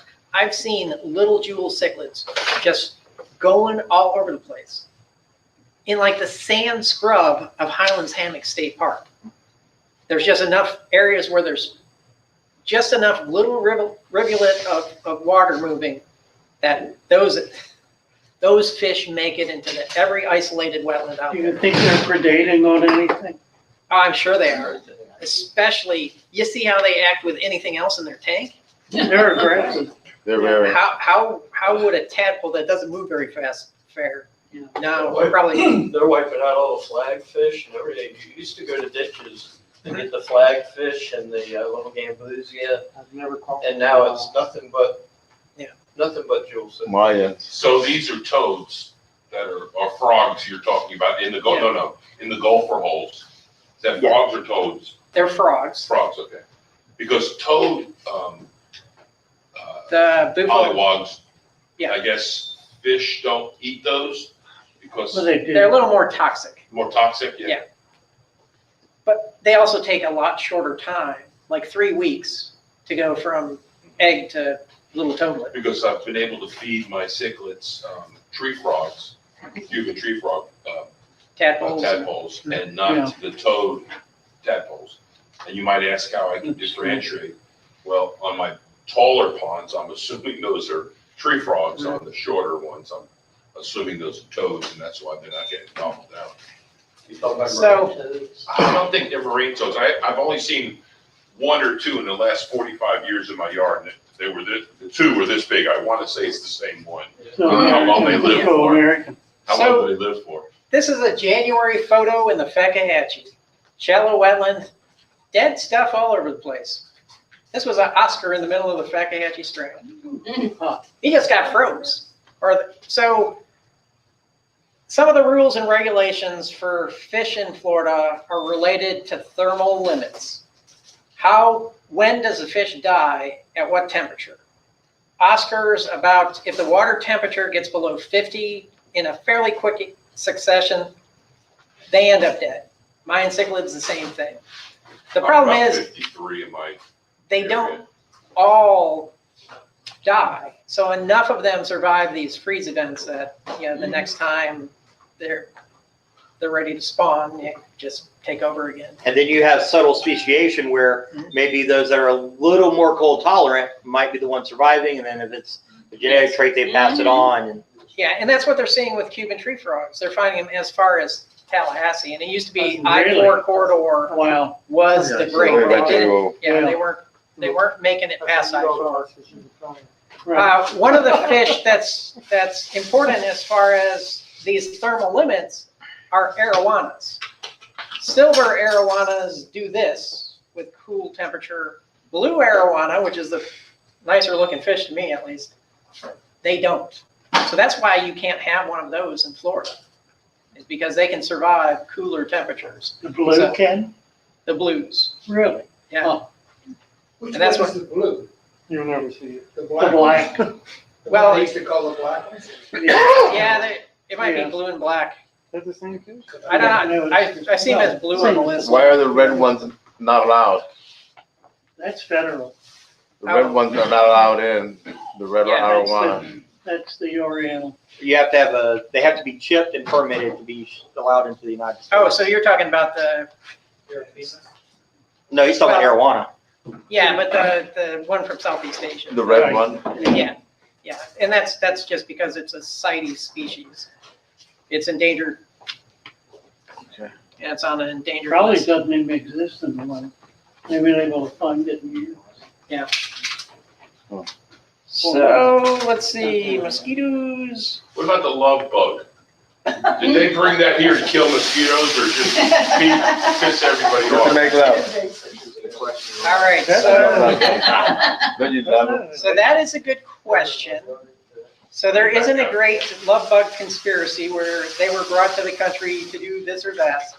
The maggots, because they're a fly, they live in rotting vegetation. So they got here somehow with nursery stock from elsewhere. Oh, wow. They have done very well. Same as a fire ant. Fire ants, yeah, I think they first started showing up in Alabama and moving across the country from then. And that's a really bad character for a lot of reptile eggs. And armadillos, right? Are they hurting the armadillo population?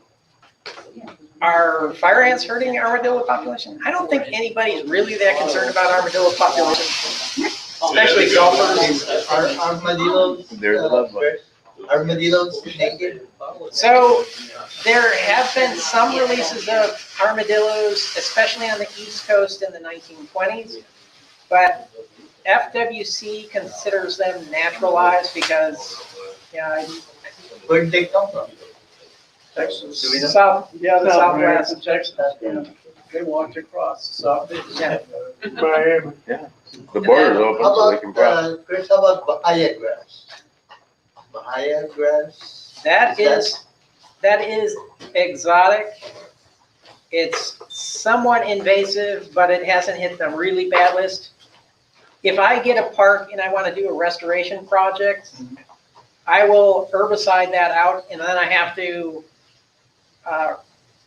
chop it up somehow because that sod goes pretty thick and get to bare mineral soil before I can plant pine trees and other stuff. But it's been helpful for cattle, for Yes. winter.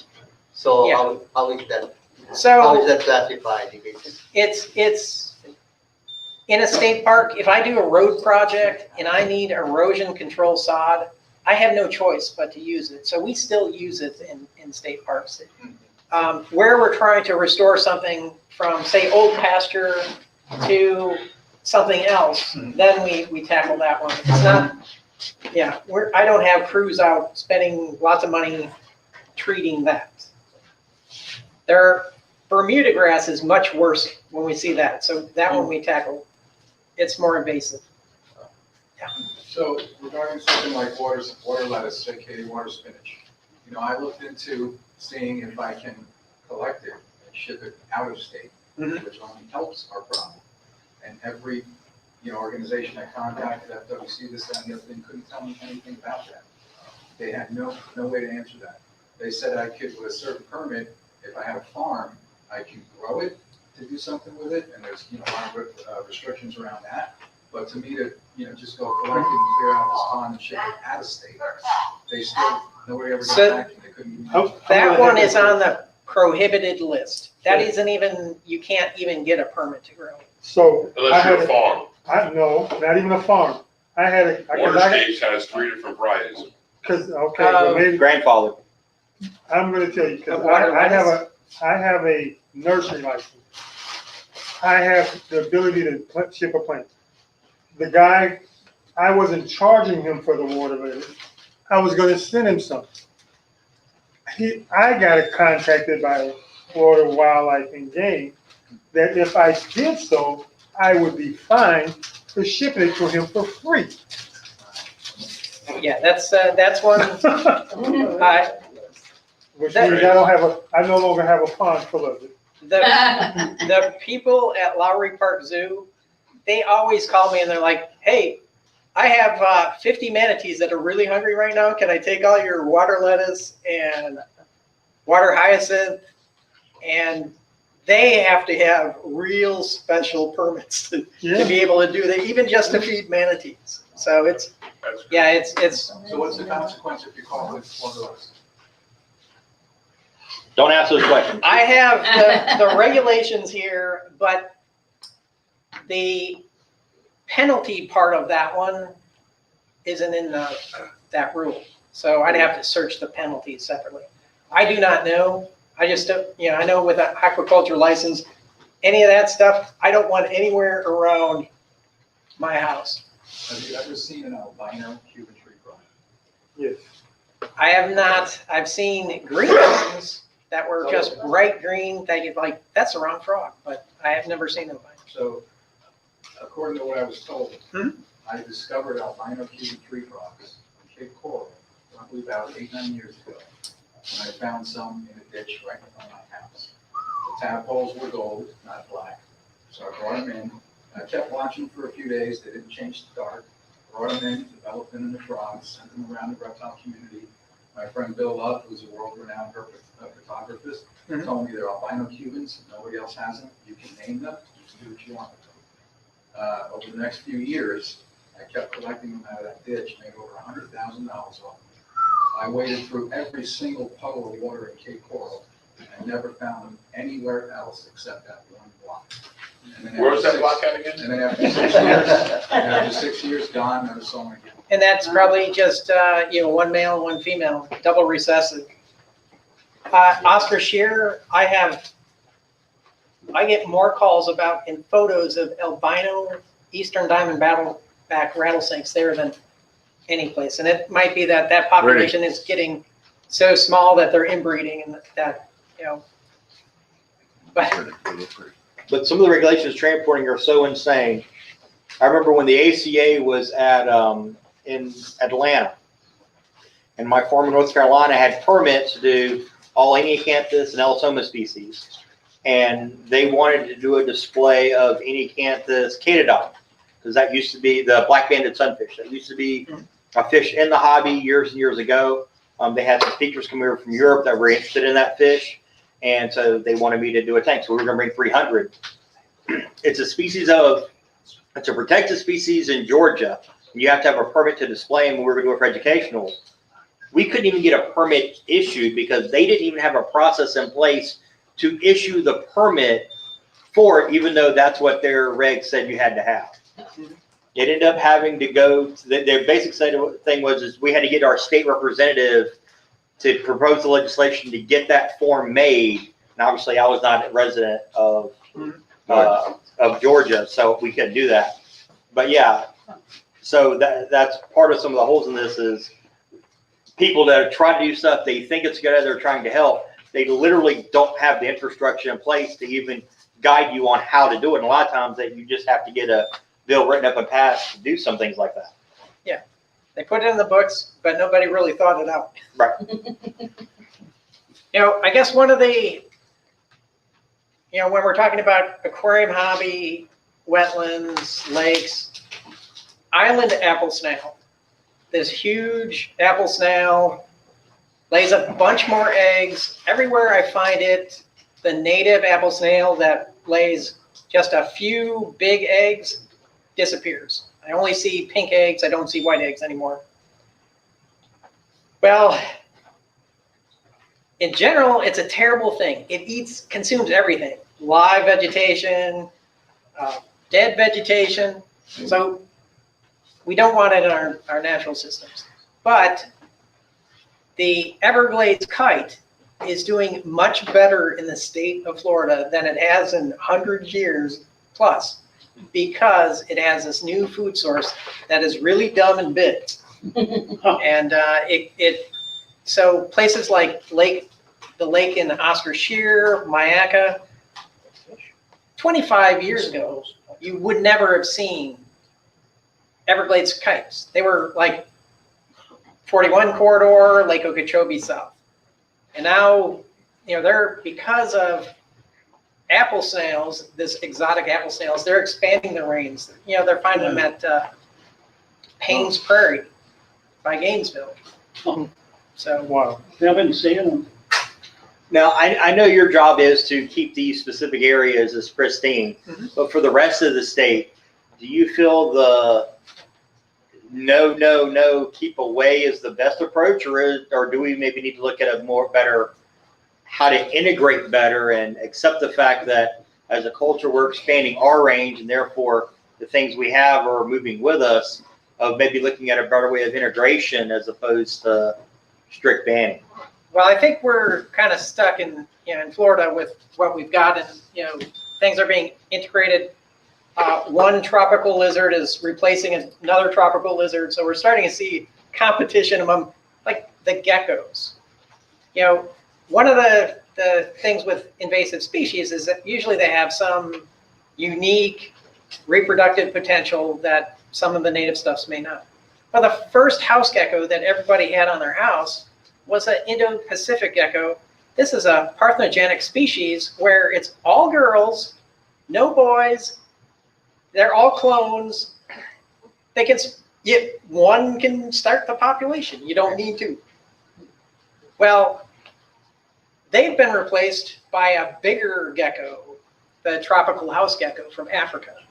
And they've just, I don't see the real common gecko of 10 years ago anymore. Just because. Put a couple of tokay geckos around, you won't see any of them. Well, it's the same thing with the snakeheads. In most of the habitats where snakeheads have been introduced, all they really did was displace the largemouth bass that wasn't native there to begin with. That was also an introduced species. Walking catfish, the invasive impact. Walking catfish. So they are, and they do show up in some of the wetlands that we would have. I've seen them walking across the road in big rings. Yeah, they make it to wetlands that they shouldn't make it to, and they affect frogs, salamanders, and other populations. That's one species, though, that does freeze back, so Also, hard freezes. The rogue pecos, elcos. Rogue plecos. Plecos? Yeah, plecos, rogue plecos. Plecos. They're talking about, this is rogue plecos, talking about the large. Rogue plecos. Film in Florida. How large are rogue plecos? So the big male Pterygoplectes, which is common sailfin plecos, they tend to max out less than 2 feet. But they're big. They're pretty impressive when you catch one.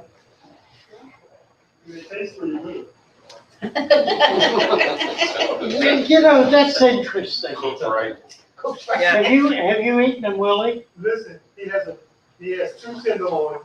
You split him down the armor, fill it out, 2 tenderloins, and you just cook it like any white fish. Sounds like what he's fixing for dinner this year. For Christmas. Oh. Wait a minute, what was in that noodle stuff today? I want to do them at the state fair. So that's all, kind of a nutshell, going over a few things that we deal with in state parks. But any other questions? I missed you in the back. Forgot it. Cayuga grass? You was a young wine. Cayuga grass? We got a lot of stuff. I don't know. My friend couldn't ship it here from California for use ostriches. They say it's a Florida. All right, don't get him in trouble. Oh, okay. So it's on the ban list. So there's a stack of regulations on the desk over there at the table related to what reptiles you can have in Florida. It's just, I pulled the Florida stuff for today. But there's similar federal regulations for some species. Good job.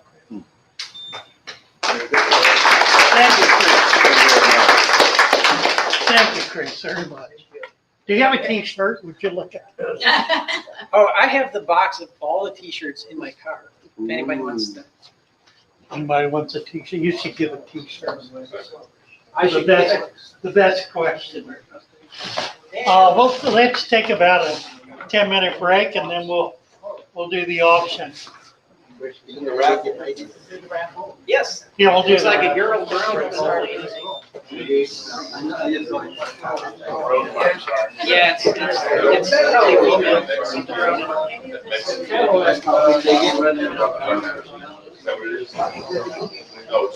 probably no, it's just like, but yeah. So, like, Yeah, the males are a bit big, but the girls stay small. I've got really big. No, the males are almost black, dark brown. They have white specks close to the tail. And they almost get a crest on their tail.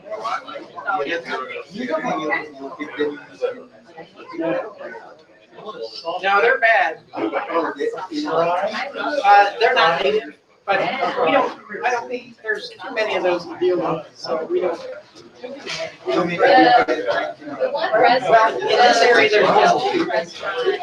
In southeast Florida, there's about 15 different species. Yeah, in most of those, there's the one.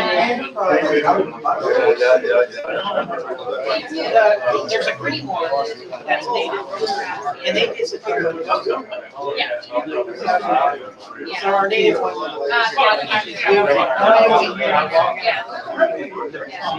Anyway, I just told you.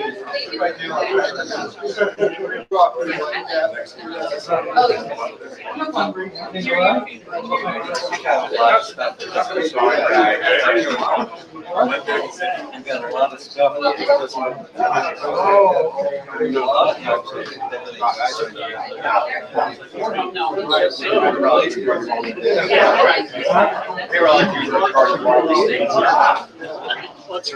Well, I'm in charge of the burning. I'm in charge of buying tractors.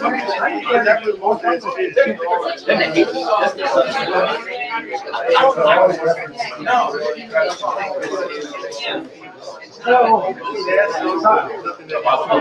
10 years I was in my Aquarium Society. Then I got a lateral transfer to be a fire to do burning hearts. And I would have done that for probably 5 more years. But my boss was hired. And I'm like, I don't want to train a new boss. So I'll take his job. And I still really wish I had done 5 more years.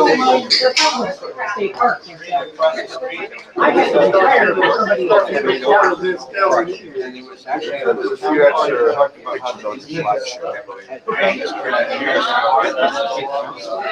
Thanks, I have No problem.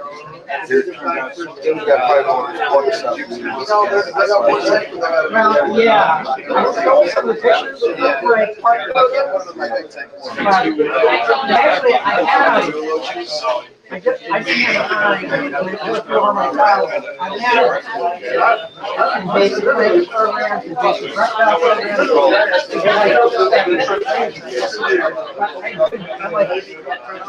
I had like part of lunch yesterday to work on it because I was traveling. Yeah, I know.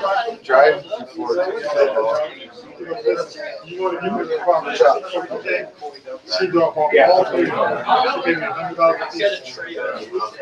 But yeah, no good answer to the We're doing, in Florida, we're doing so poorly. Even with it, Every day, Florida is actively working on plans better.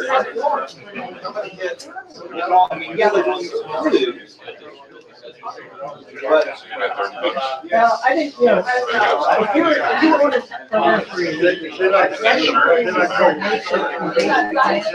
what you want to raise.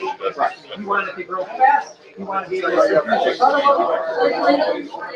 So, the problem is that what drives that market, we bring in the invasive Regulation. So what kind of regulation are you looking for? What's your question? Well, for the bill, do you know when that will come out, like the? So that's a big question. And there are a few folks online that are keeping track of it.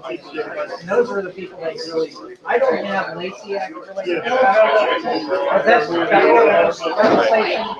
Or I've got, you know, like, this is. That's how it works out. Rules relating to non-invasive. That's why I can't get him in a good.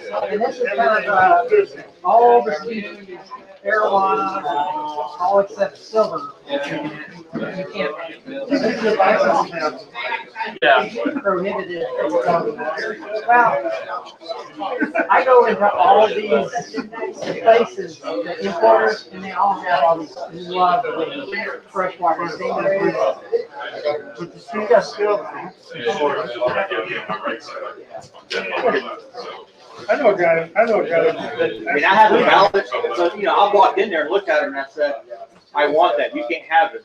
Here's my shipping address in North Carolina. All right, we'll have to go down to There's a guy in Tampa that breeds that black and white one. And, but he has a white. He can't sell. Yeah, so you can get rid of it. But actually, this is stuff that little carrying case, I keep in because if somebody brought like water level, you can't auction this off. Right. John's going to jail for it. Wait, what did I do? That ain't criminal. I know enough, know what not to bring. Heck, I'm the guy that when I catch a non-native fish, I still throw it on the bank.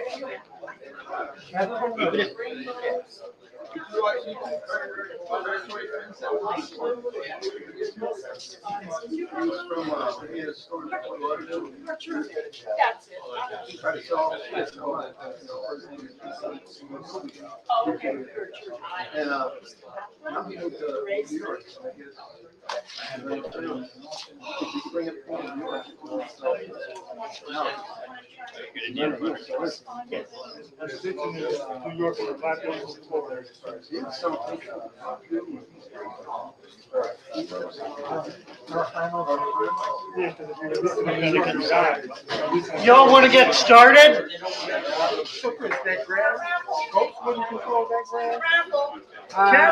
We'll do the raffle. We tried to. Raffle. We're gonna raffle 5 items out of the Christmas box.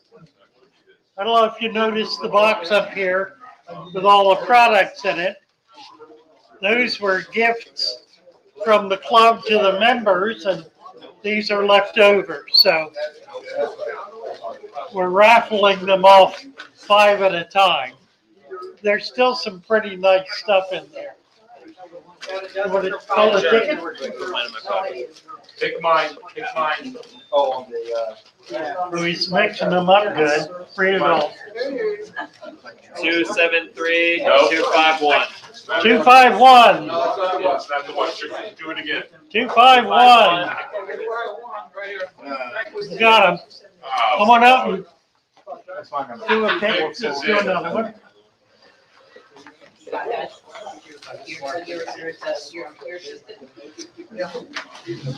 3267. 3267. Are you kidding me? Be serious. All right. Where I put it? Make the right one this Where do time. I pick from? We're at the box, right there. The box. Take one item out of the box. Just the one? One item out of the box.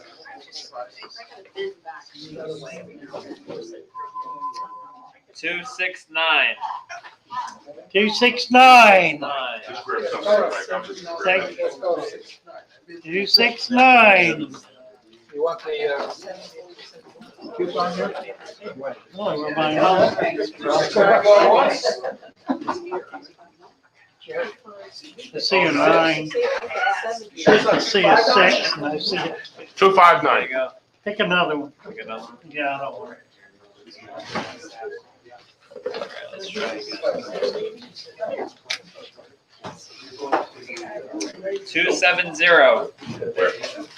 Following 269 is 270. Bill, grab an item. What's that, 3 or 4? That's 3. 3, 2 more.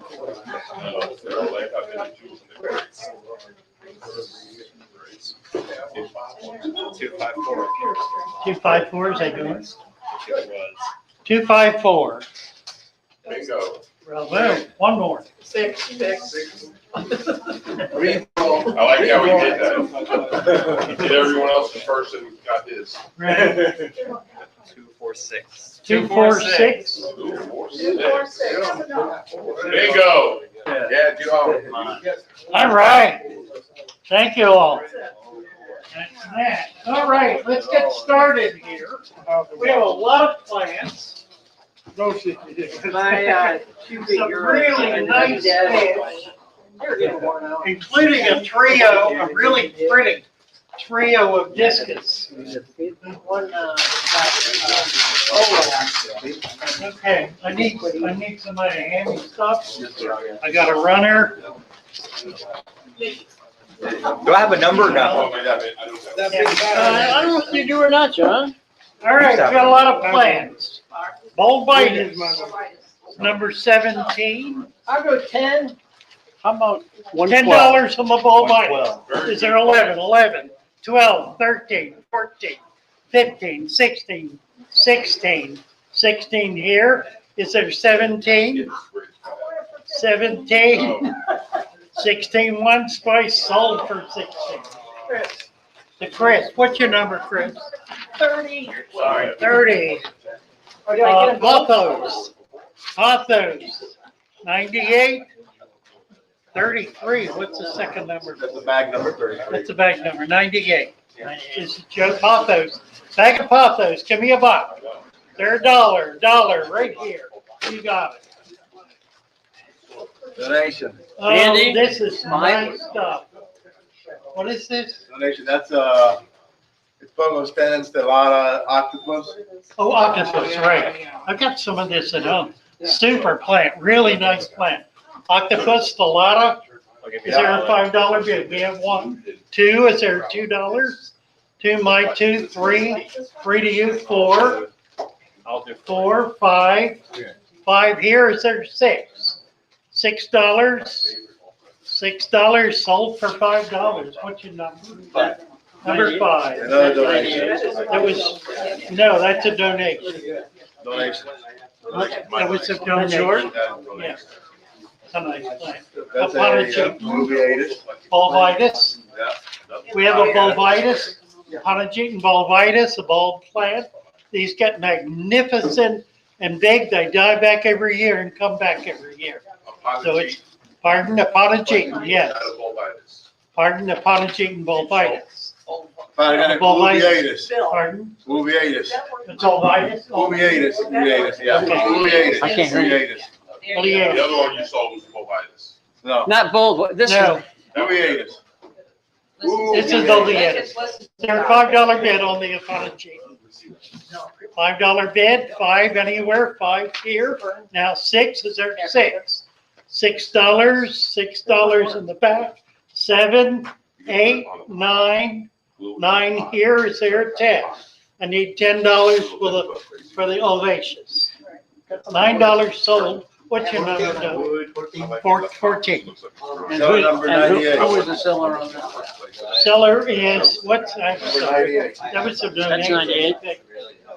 Is it? Was that 98? Donation. Let me see that. Donation. That's a donation. Donation, donation. That was a donation. Who was this? Donation, These, Yeah, 14. I got that. Donation. Who was the seller on that big bag? oh, that was 98. Oh, that's it. Was that 90? 98. I believe. No. Yeah, 98. Did you say Right. the other bag is yours? That's a donation. It's a donation. Yes. All donation. 98, red cherry shrimp. How many are in there? 4. 4 red cherry shrimp. I'm sorry? Is that what my bag? Yes. Say 11 on there. There's another one. This says 11 98. of them. Bag 4. number 4, sorry, number 98, bag number 4. There's Red about 11 cherry shrimp. Oh, Oh, there are a lot of them. Yeah, okay. Yeah, it's not written on, but oh, it's 11. This is 98, bag 4, red cherry shrimp. I don't see it Well, anymore. I guess I missed it. They all have times 11 on the bottom, but. Okay, all right, so this is 11 red cherry shrimp. Ah, is there a $5 bid on the shrimp?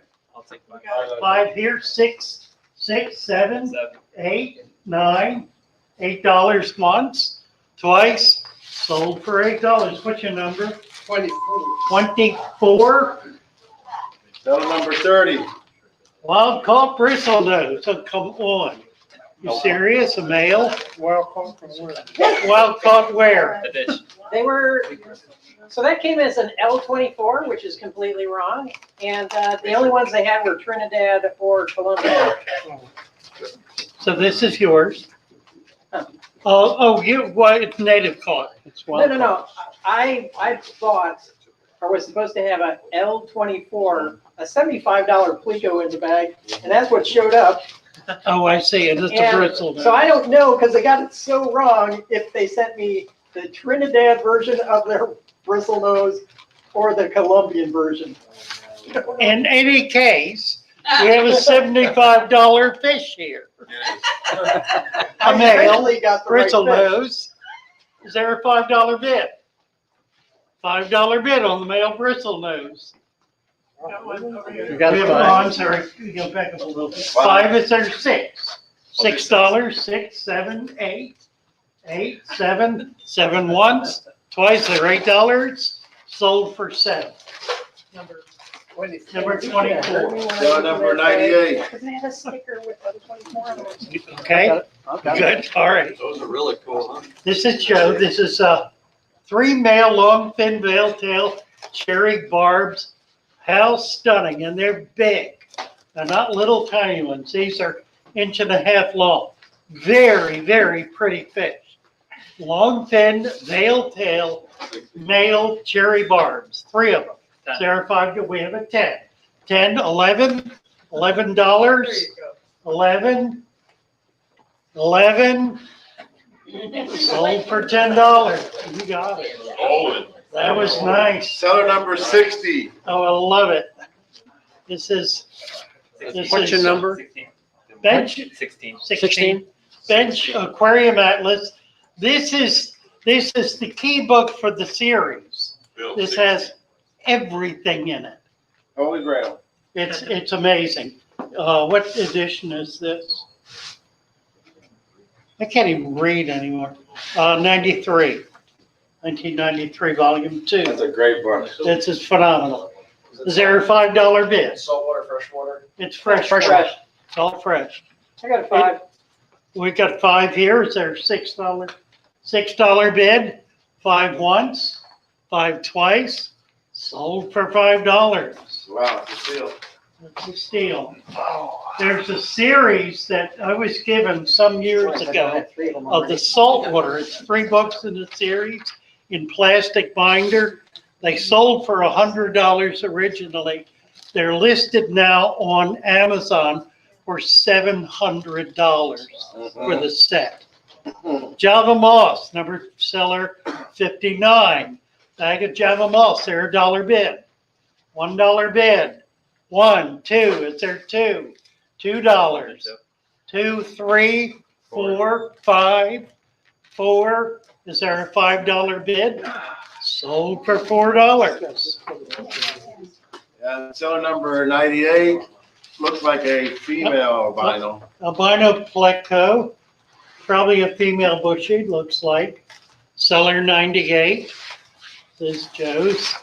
Female albino. Albino. Why am I thinking of pesto? Albino pleco. Bushy nose. Bushy nose, right. Is there a $5 bid? $8 here, 9, is there 9? $9, $9 sold for $8. Seller number 4. I guess it's number 4. Oh, these are chucks. Chucks, Yeah, Chuck's. Right. This Monocoparas, beautiful little angels. Monocoparas, these are, you want to talk a little about the Monocopara, Chuck? You want to talk a little bit about the Monocapara?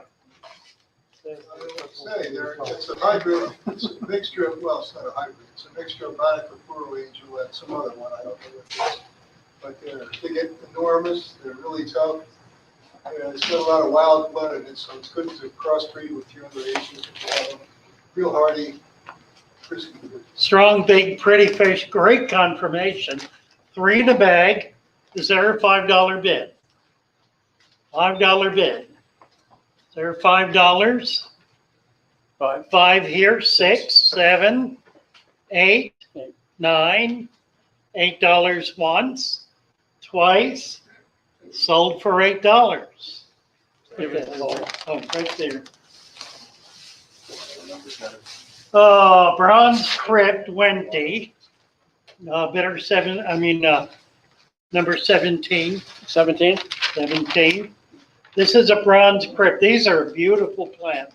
Cryptocarine is just a high quality plant. This is the Wendy bronze.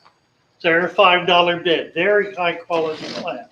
5 here, now 6. Is there $6? 6, 7, 8, 9, 10, 11, 12, 13.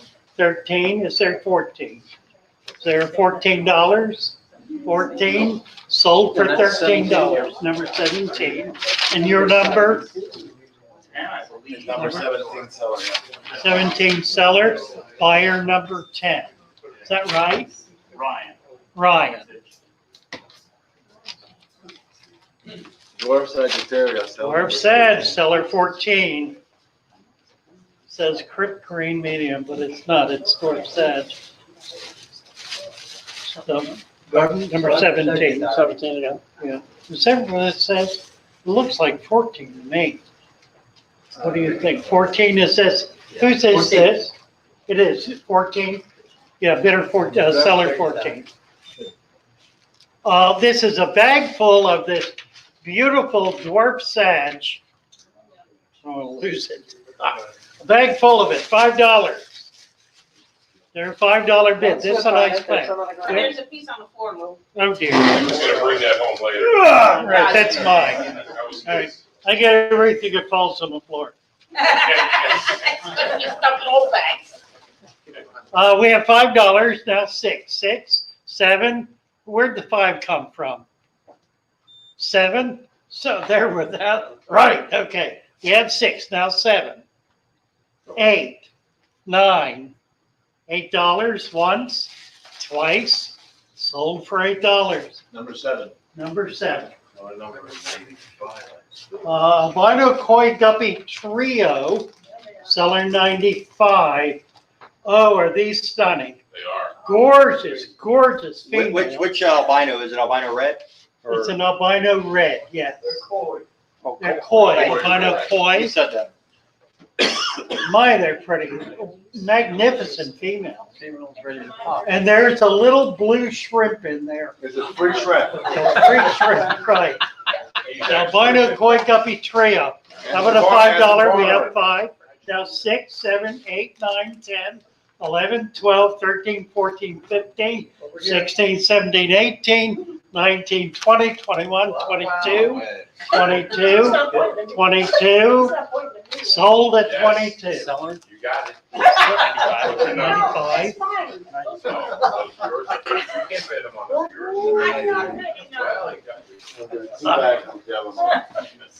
Two bags of Java Moss. For what, how do you say it? For one?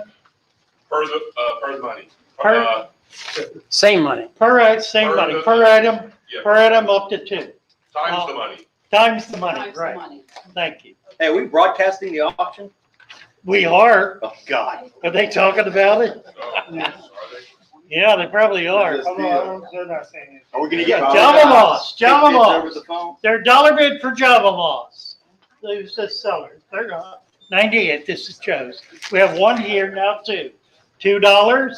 $2 here. 3, 4, 5, 4, 5.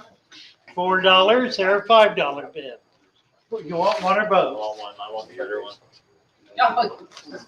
You want the other one for 4? Oops, sorry. Chris got the other one. How we doing? Real good. Give me some. And Gerard. Okay, these are, some more of the Matacapuras, 3 of them. They're a $5 bid on the Matacapuras. Hey Chuck, do your guys get red backs? A little bit, not much. Oh, those are not the- We have 5 here, now 6. Is there $6? We have 5. 5 now, 6.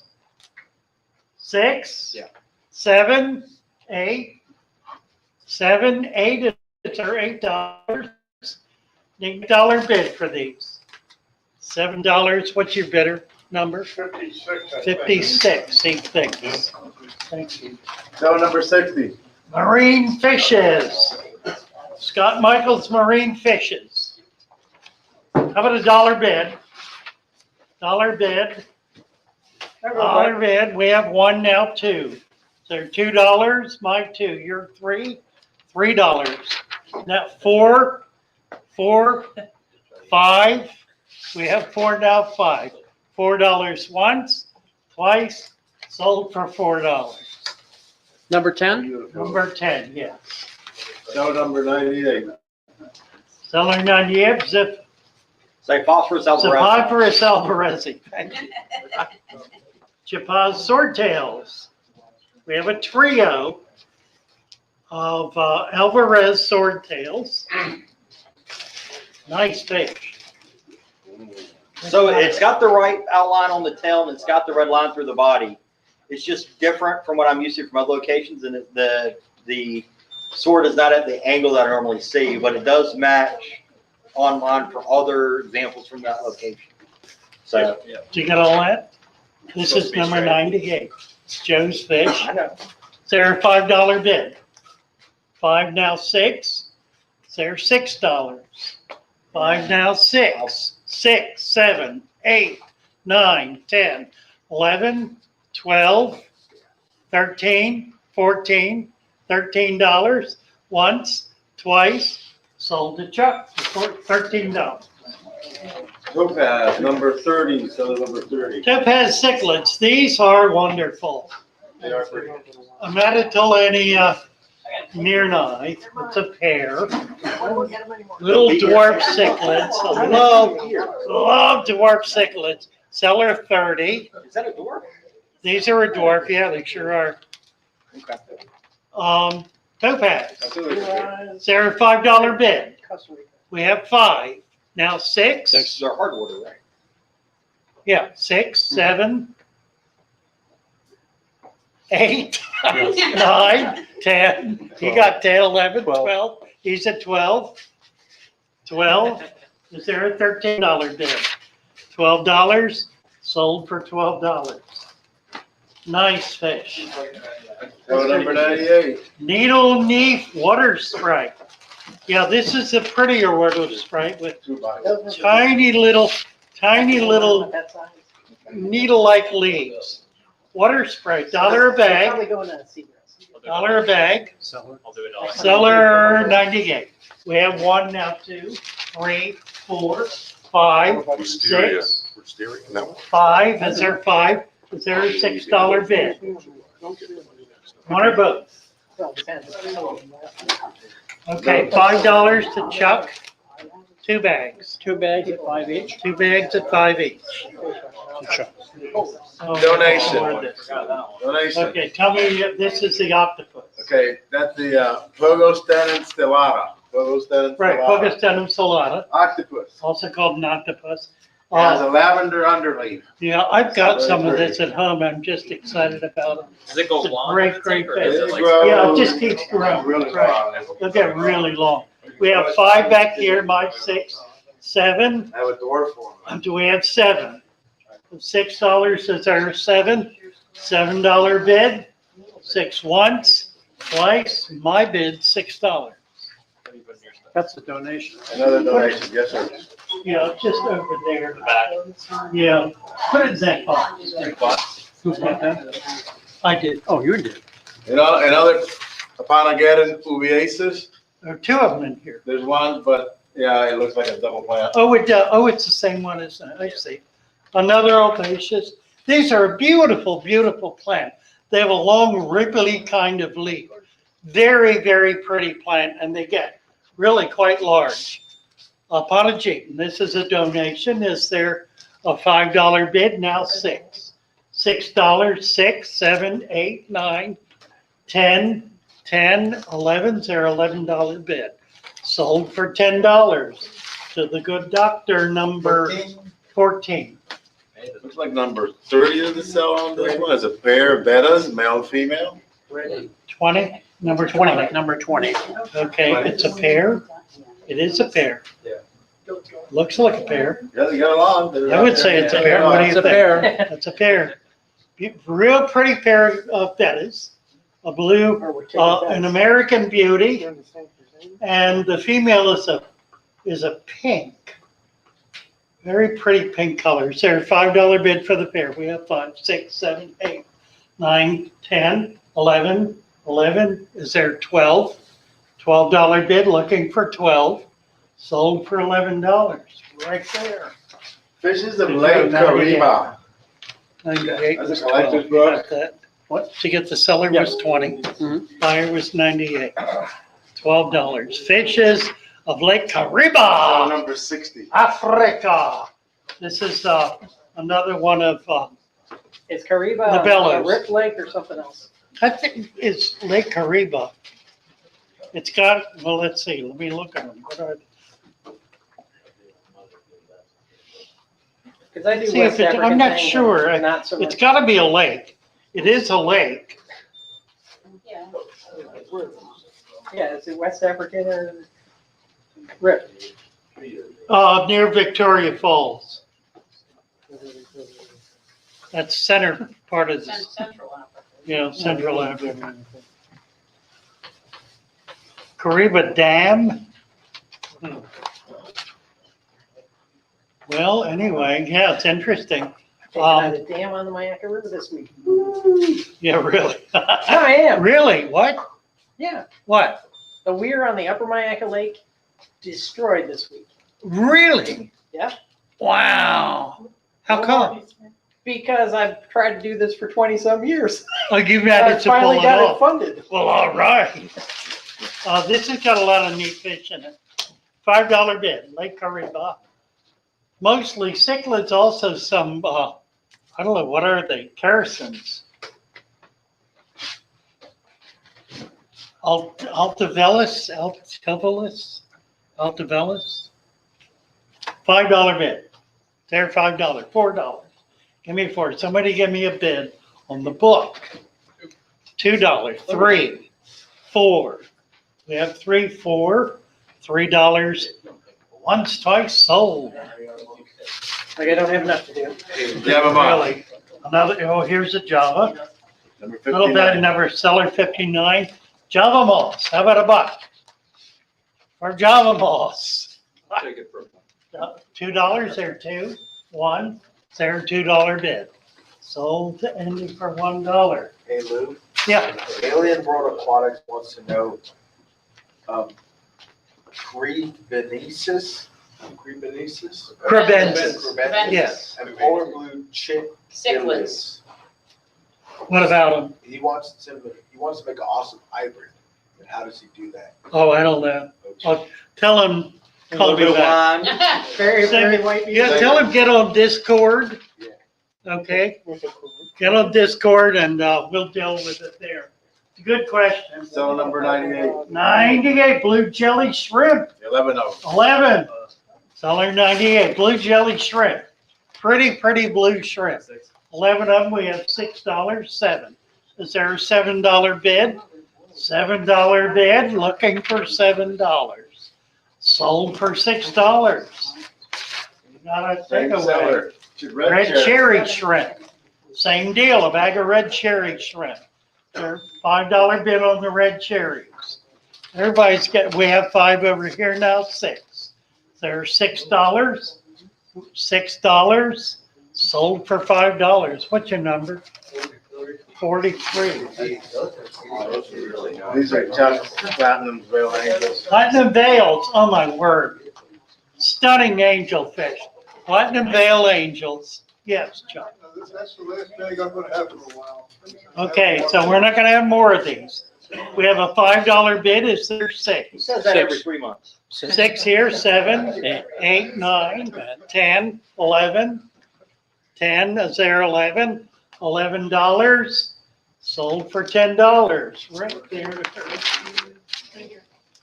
Number 14, cherry barbs. Another bag of cherry barbs. This looks like 1 male and 4 females. So that's a nice mix if you want to spawn them. These are big guys, they're not little. Really nice. Seller 14. 14? Okay. Seller 14. Pardon? Well, the red, yeah, that's the male. These are pretty, nice fish. 4 females and a male. Is there a $5 bid? $5 bid. I'll bid 5 now. 6, 6, 7, 8, 9, 10. Oh, 10. Is there $11? Chuck's got it for $10. Christmas moss, selling number 95. Oh, how nice. I just ordered some of this. It'll be in tomorrow. Christmas moss, Java moss.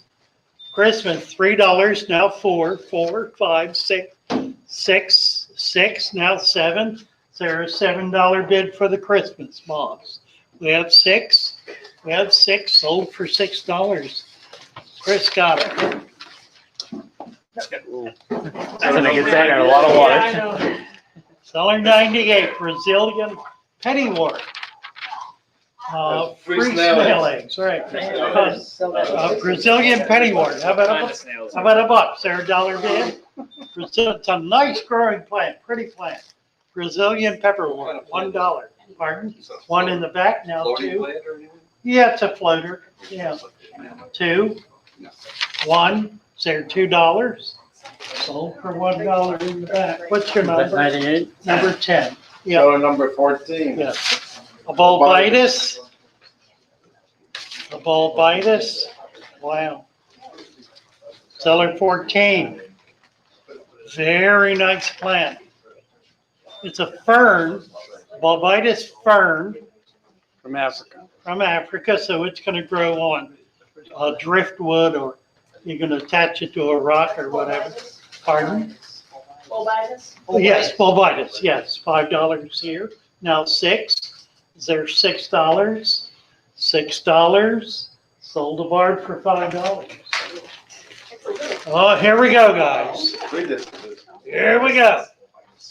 3 very nice discus. Who brought these in? Number 9. Number 9. You want to talk about it a little bit? They're discus. Are they yours? Yep. What pH and temp are you keeping them at? Regular tap water. Regular tap water. Tap water at what temperature? Temperature anywhere from 76 to 85, depends on the garage. They're in the garage, so Okay. whatever the weather is. They're very pretty fish. Nice conformation. These would go at wholesale for $25 each. At least. Yeah, at least. It looks like a red and 2 blues, you think? Okay, so I want to, we need to start these out at $10. Is there, we have 10 now, 15, 15 to 20, 20, 25, 25, is there 30? We need 30, 26, 26, 26, 27, 28, 29, 30, 30, 35, 35, 40, 35, 36, 36, $35, once, twice, sold for $35. Bravo. Bravo. Bravo. Seller number 20. Huh? Number 20. 2 big, beautiful silver angels. Let's see. You should be able to vet those. Can you tell? A proven pair. Okay, here we go. Proven pair. $5, now 6. 6, 6, proven pair, 6, 7, 8, 9. Is there 10? $10, 10, 11, 12. 12 to you. 12, 11, I got them, yeah. $11, is there 12? 12, 13, 14, 15, 16, 17, 18, 19, 20, 20. We have 20. Is there a $21 bid? $20, once, twice, sold to John for 20 bucks. Nice pair of fish. Thank you, John. Oh, yeah, they're pretty. Brown shrimp. I got all those empty 120s like. Brown shrimp, Colin, 15 count, Look, they like seller to work. 95. Whole bunch of, he's calling them brown shrimp.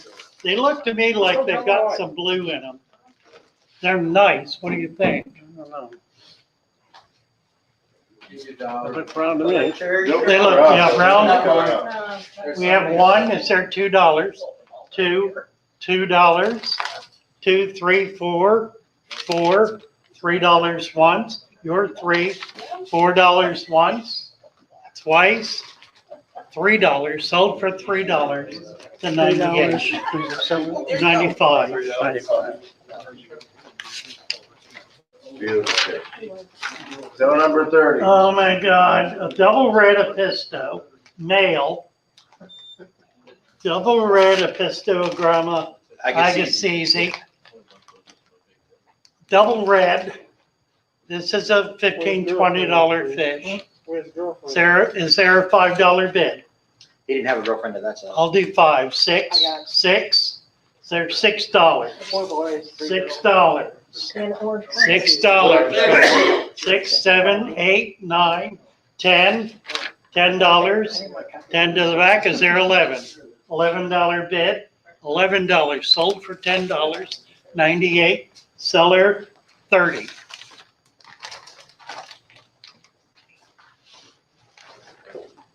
Seller number 98. Seller 98. What do we have? A goby. Purple spotted goby. A gudgeon. This was fish of the month last month, right? Yeah, boy, he's grown up, hasn't he? Yeah. These are fish that go that wholesale. I saw them on the list last week for $20 wholesale. 20 bucks wholesale, which means it's a $40 to $50 fish in a shop. Purple spotted goby gudgeon. They're a $5 bid. $5. 5 here, 6, 7, 8, 9, 10, 11. $11 to give. 11 once, twice. Sold for, what's your number? Mike, there's two, you can pick which one you want. What's the number? Oh, there are 2 of them. 97. You want them both? That's a bushy nut. Nope, that's another. Oh, that's not the There's same. not, there's another one. There is another one? Yep. How big do they get? Oh, they got like 4 to 6 inches, I think. Isn't that right, Chris? So they get about 4 to 6 inches? Which one? The purple goat. I think about 7, 8 is the biggest. Oh, bigger, okay. But I think they say they max out 6, 7. You want both of them or just one? I got another one here. What'd you bid on that? 11. $11, right? You got that. $11, I got a second one. Is there a buyer? This is something else. No, that's a pleco. $11, how about 10? Is there a $10 bid on the goby? I'll go 5. We have 5, 6, 7, 7. We have 6. Is there 7? I'll do 7. 7, 8, 9. Will you do 9? No, you can have it. Will you do $8? Is there a $9 bid? $8. Number 7. Number 7. Number 98. 98 pleco, a Bursalose, probably a female. Hard to say. Might be a male. I think it's a female. Bristle nose. How about $1? Dollar bid. 1, 2. Now 2. Now 2. Is there $2? $2 on the bristle. 2, 3, 4, 4, 4, 3. Is there 4? Need $4. We have 3, number 10. Number 10, seller 98. Buyer 10, $3. Seller number 14. Seller 14, red mosaic guppy, a trio. They have no air in them. Well, they're gonna be in a minute. A trio, really pretty male. Nice big mature male and 2 very healthy looking females. They're not air breathers. Yeah, they're native breeders. Pretty fish, how about $1 bid for the trio? 1, 2, now 2. So $2, 2, 3, 4, 5, 6, $5 once, twice, 2, Andy, $5. Bidder, what was the seller? 14. Seller number 95. Assassin snails, 6 assassin snails. We have $2 bid, now 3. $2 now 3, 3, 4, 5, 6. We have 6, now 7. $7. $7 sold for $6. Number 98, seller 95. Slate pie. Oh, how nice. Those you brought us those. Pardon? Yeah, these talking about clay Small pots, ones are hard to get. little tiny clay pots. How about it? There, we got 2 for the money. 1 for, how about $1? Is there $1 bid? 1, 2, now 2, $2, $2. We have 1, now 2. Is there a $2 bid on the pots? It's 3 each, 3 in a container. No $2 bid? Once, twice, what a steal. You want to sell it? 98? Yeah, he'll take them both. 98, seller. Seller number Did you get his 98. number? A mini corner sponge. Oh, isn't that cute? Corner sponge filter. Corner sponge filter. Is there $1 bid? $1 bid. 1, 2, 3. Is there a $3 bid? We need $3 for the corner filter. $2 once, twice, sold for $2. Over there. Chuck's, refrain. Some more Gold Veil Angels. One of them fell asleep. Sleeper. I think. He's a sleeper. I think he's alive. He's sleeping, he's just sleeping. He's taking a nap. Long nap. It's okay. How about a $5 bid on the 2 for sure, maybe 1, maybe 3. Two nice ones, the other one's goofing off. I'll give you $2 for it. $2, is there a $3 bid? 3, not Here's 3 over 4, here. 5, 3, 4, I'm sorry, 3, 4, 5. $5, 4, I'll give you 5. 5, 6. $5, is there 6? $5. What's your bidder? 16. Chuck's. Long, thin, bushy nose. Bushy. Wishy. Long thin bushy, number 98 seller. Nice. How about a $5 bid on the bushy? On the bushy. Long thin bushy. $1? Is there $1? Probably. I think it's a female. That should be a female. At that size, you would start seeing. Yeah, I would think nose. so. Probably a male. Probably a A female. female. Let me, $1 bid, now 2. Is there $2? We have 2, now 3, 4, 5. $4 once, twice, sold for $4. Small alligator. Oh my God. Their fault. The flight. Chinese alligator. About Is it Chinese 3 or inches Siamese? long. Huh? Is it Chinese or Siamese? That's, I don't know. Turn around, shake the bag, and then No, see if it it's gets a the girl dress line. Siamese. It's Siamese. It is Siamese, Yeah, it's a okay. female. A female Siamese Shake the bag. alligator. Female? Yeah, female. How about $5? Is there a $5 bid? We're running out of money here. How about a buck? We have 1, 2, 3, 3, 2. Is there $3? $3 bid.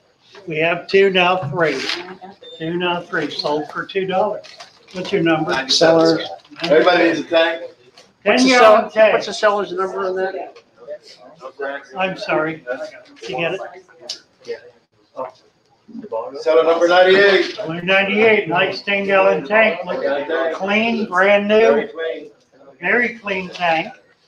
How about a $5 bid on the tank? Is there $5? Looks new. $5 bid on the tank. Yes, we have 5. Now 6. Now 6. Now 6. Sold for $5 to Chris. That's what I need. They're brand new. Perfect. Well, Oh, wait, I got this one. I should have got that. We got one. Actually, 5 would be better. Fish food. Joe, 98. Oh, boy, you got a list. My God, okay. This is a $50 retail value, all kinds of fish food. They're all, they're all in baggies. Just run down the list a little bit. Premium silver brine, ultra cichlid mix, premium metronidazole, so it's got some medicated food in it. Ultra plankton, krill spirulina, an immune booster, I can't talk, blackworm, egg yolk, ultimate shrimp catfish pellets, cichlid pellets, veggie wafer, sinking growth pellet, green, something, grande, super pellet pellet, meat wafer. It's got a lot, 20 different things in it. 15 minutes. Seller is Ken. Yeah, everything's written on the list, the type, the ounce, the weight, everything's weighed. The retail value of what's in that bag is over $50. Right on the bag. This is his, yeah, this is Joe's. Over $50. I'll do 5. We have 5 now, 6. 5 now, 6. We have 6, 7, 8, 9, 10, 11, 12, 11. Is there 12? $12. 12 in the back, 13, 14, 15, 16, 17, 18, 19, 20, 21. 20, we have 20, now 21. Is there a $21 bid? $21, sold for $20. What's your number? 17. Good deal. That was nice, Joe. Chuck's Angels. Some more Gold Veil Angels. A trio of Gold Veil Angels. No, he's fine. No, we have $5, now 6. Is there a $6 bid? Is there 6, 7, 8, 8, 9, 10? $9, is there a $10 bid? We need $10 for these beautiful Gold Veil Angels. Really pretty fish. Need $10, 9 once, twice, sold to Joe for $9. Door number 98. Blue jelly shrimp, seller 98, 11 blue jelly shrimp. Pardon? Yeah, absolutely. Taking it. Yeah. 11 blue jelly shrimp. Is there a $5 bid? 11 of them. So 5 here, now 6. Barb, you want it for 6? We have 5, now 6. $5 once, twice. Yeah, I got them. $5 right here. Chris bought them? Yep, Chris bought it. They're Door $5. number 98. One is short leaf, the other one is long leaf. Oh, these are Java ferns, 2 Java ferns. Java fern, well, we have $5, now 6. 6, 7, 8, 9, 9, 10, 11, 12. Is there a $12 bid on the ferns? You want one or both? Both to Andy for $11 each. Java fern seller, who was the seller? Those are selling 98. Okay. I'm bringing Java for next week. Pandagara. Got 2 Pandagara in here. Yeah, might be a pair. 2 Pandagara. $5 bid. Is there a $5 for the Pandagara? Nice fish. Pandagara. We have 5. They're an algae, really good algae. They're probably the best algae I've ever had. Yeah, they are. They're They're wonderful. pretty big We size. have 5 now, 6. 6, 7, 8. 8 to you. 8. 9. $8, 9. Is there a $9 bid? $9 for the Pandagara. Sold for $8. Well, that is what we got. Door number 30. A Colombian zebra pleco, seller 30. $1. We have $1 now too. Is there? Yeah, right. That's, they get full 2 size. now, 3. $1.50. We got 2. 3, 4, 5, 10, 10, 11, 12, 15, 16, 17, 20. 21, $20 once, twice. All Don't worry in about all done. it. You don't want to know. Colombian zebra. It's a L129. That would probably wholesale at what, 40, 50 bucks? I like your dollar better. I'm just angry that I got 10 mails. Extra large bin. What's the ratio? It's about 2 inch. We have a trio, About full Like size. they grow. I think it's twice that size. trio of extra large 4 thin snakeskin guppies. We have a trio. They're young, 2 males, 3 females. 2 males and 3 females, so it's 5 of them. From Joe, nice looking fish. So They're gonna do, yes, I won those at the Tampa Bay mega auction a few months back. yeah, I got a couple adults. The male's tail is not large and full, but it's very long. uh-huh. And the snakeskin pattern is from head to tip of tail. Oh, nice, nice. Pretty fish. Snakeskin guppy with a 5 in the bag. Is there a $5 bid? $5, looking for $5. You wanna look at them? They're young. Oh, they don't have the tails yet? Well, not much. They're about 6 weeks maybe. You can see the shape of the tail, how it's longer than it is wide. Yeah, $2. flag tail. I'll give you $2. $2 here, now 3. So $3. Why not? I'll bid 3, you're 4. Oh, I'll do 4. You'll do 4, 5, 6, Make it up. $5. I didn't even pay for one yet, Lou. Come on. You wanna bid on them? No, I don't. $5. There's Already got some $6. discus in there. $6 bids. There's $6 Ooh, they bids. can be feeders to the discus. You're 6, you're 6. Sold for 6. Yeah. 6? Yeah, $6. 98. It's a moss covered decoration. 129. Yes, they like to have. Yeah, I got some of this stuff. That's one of those from Penn Black. Yeah, the big thing now Yeah, is they're they're, doing it's yellow. a synthetic green, but They it looks like like the burrito moss. instead of the white stripe. They're kind of neat, moss covered decor.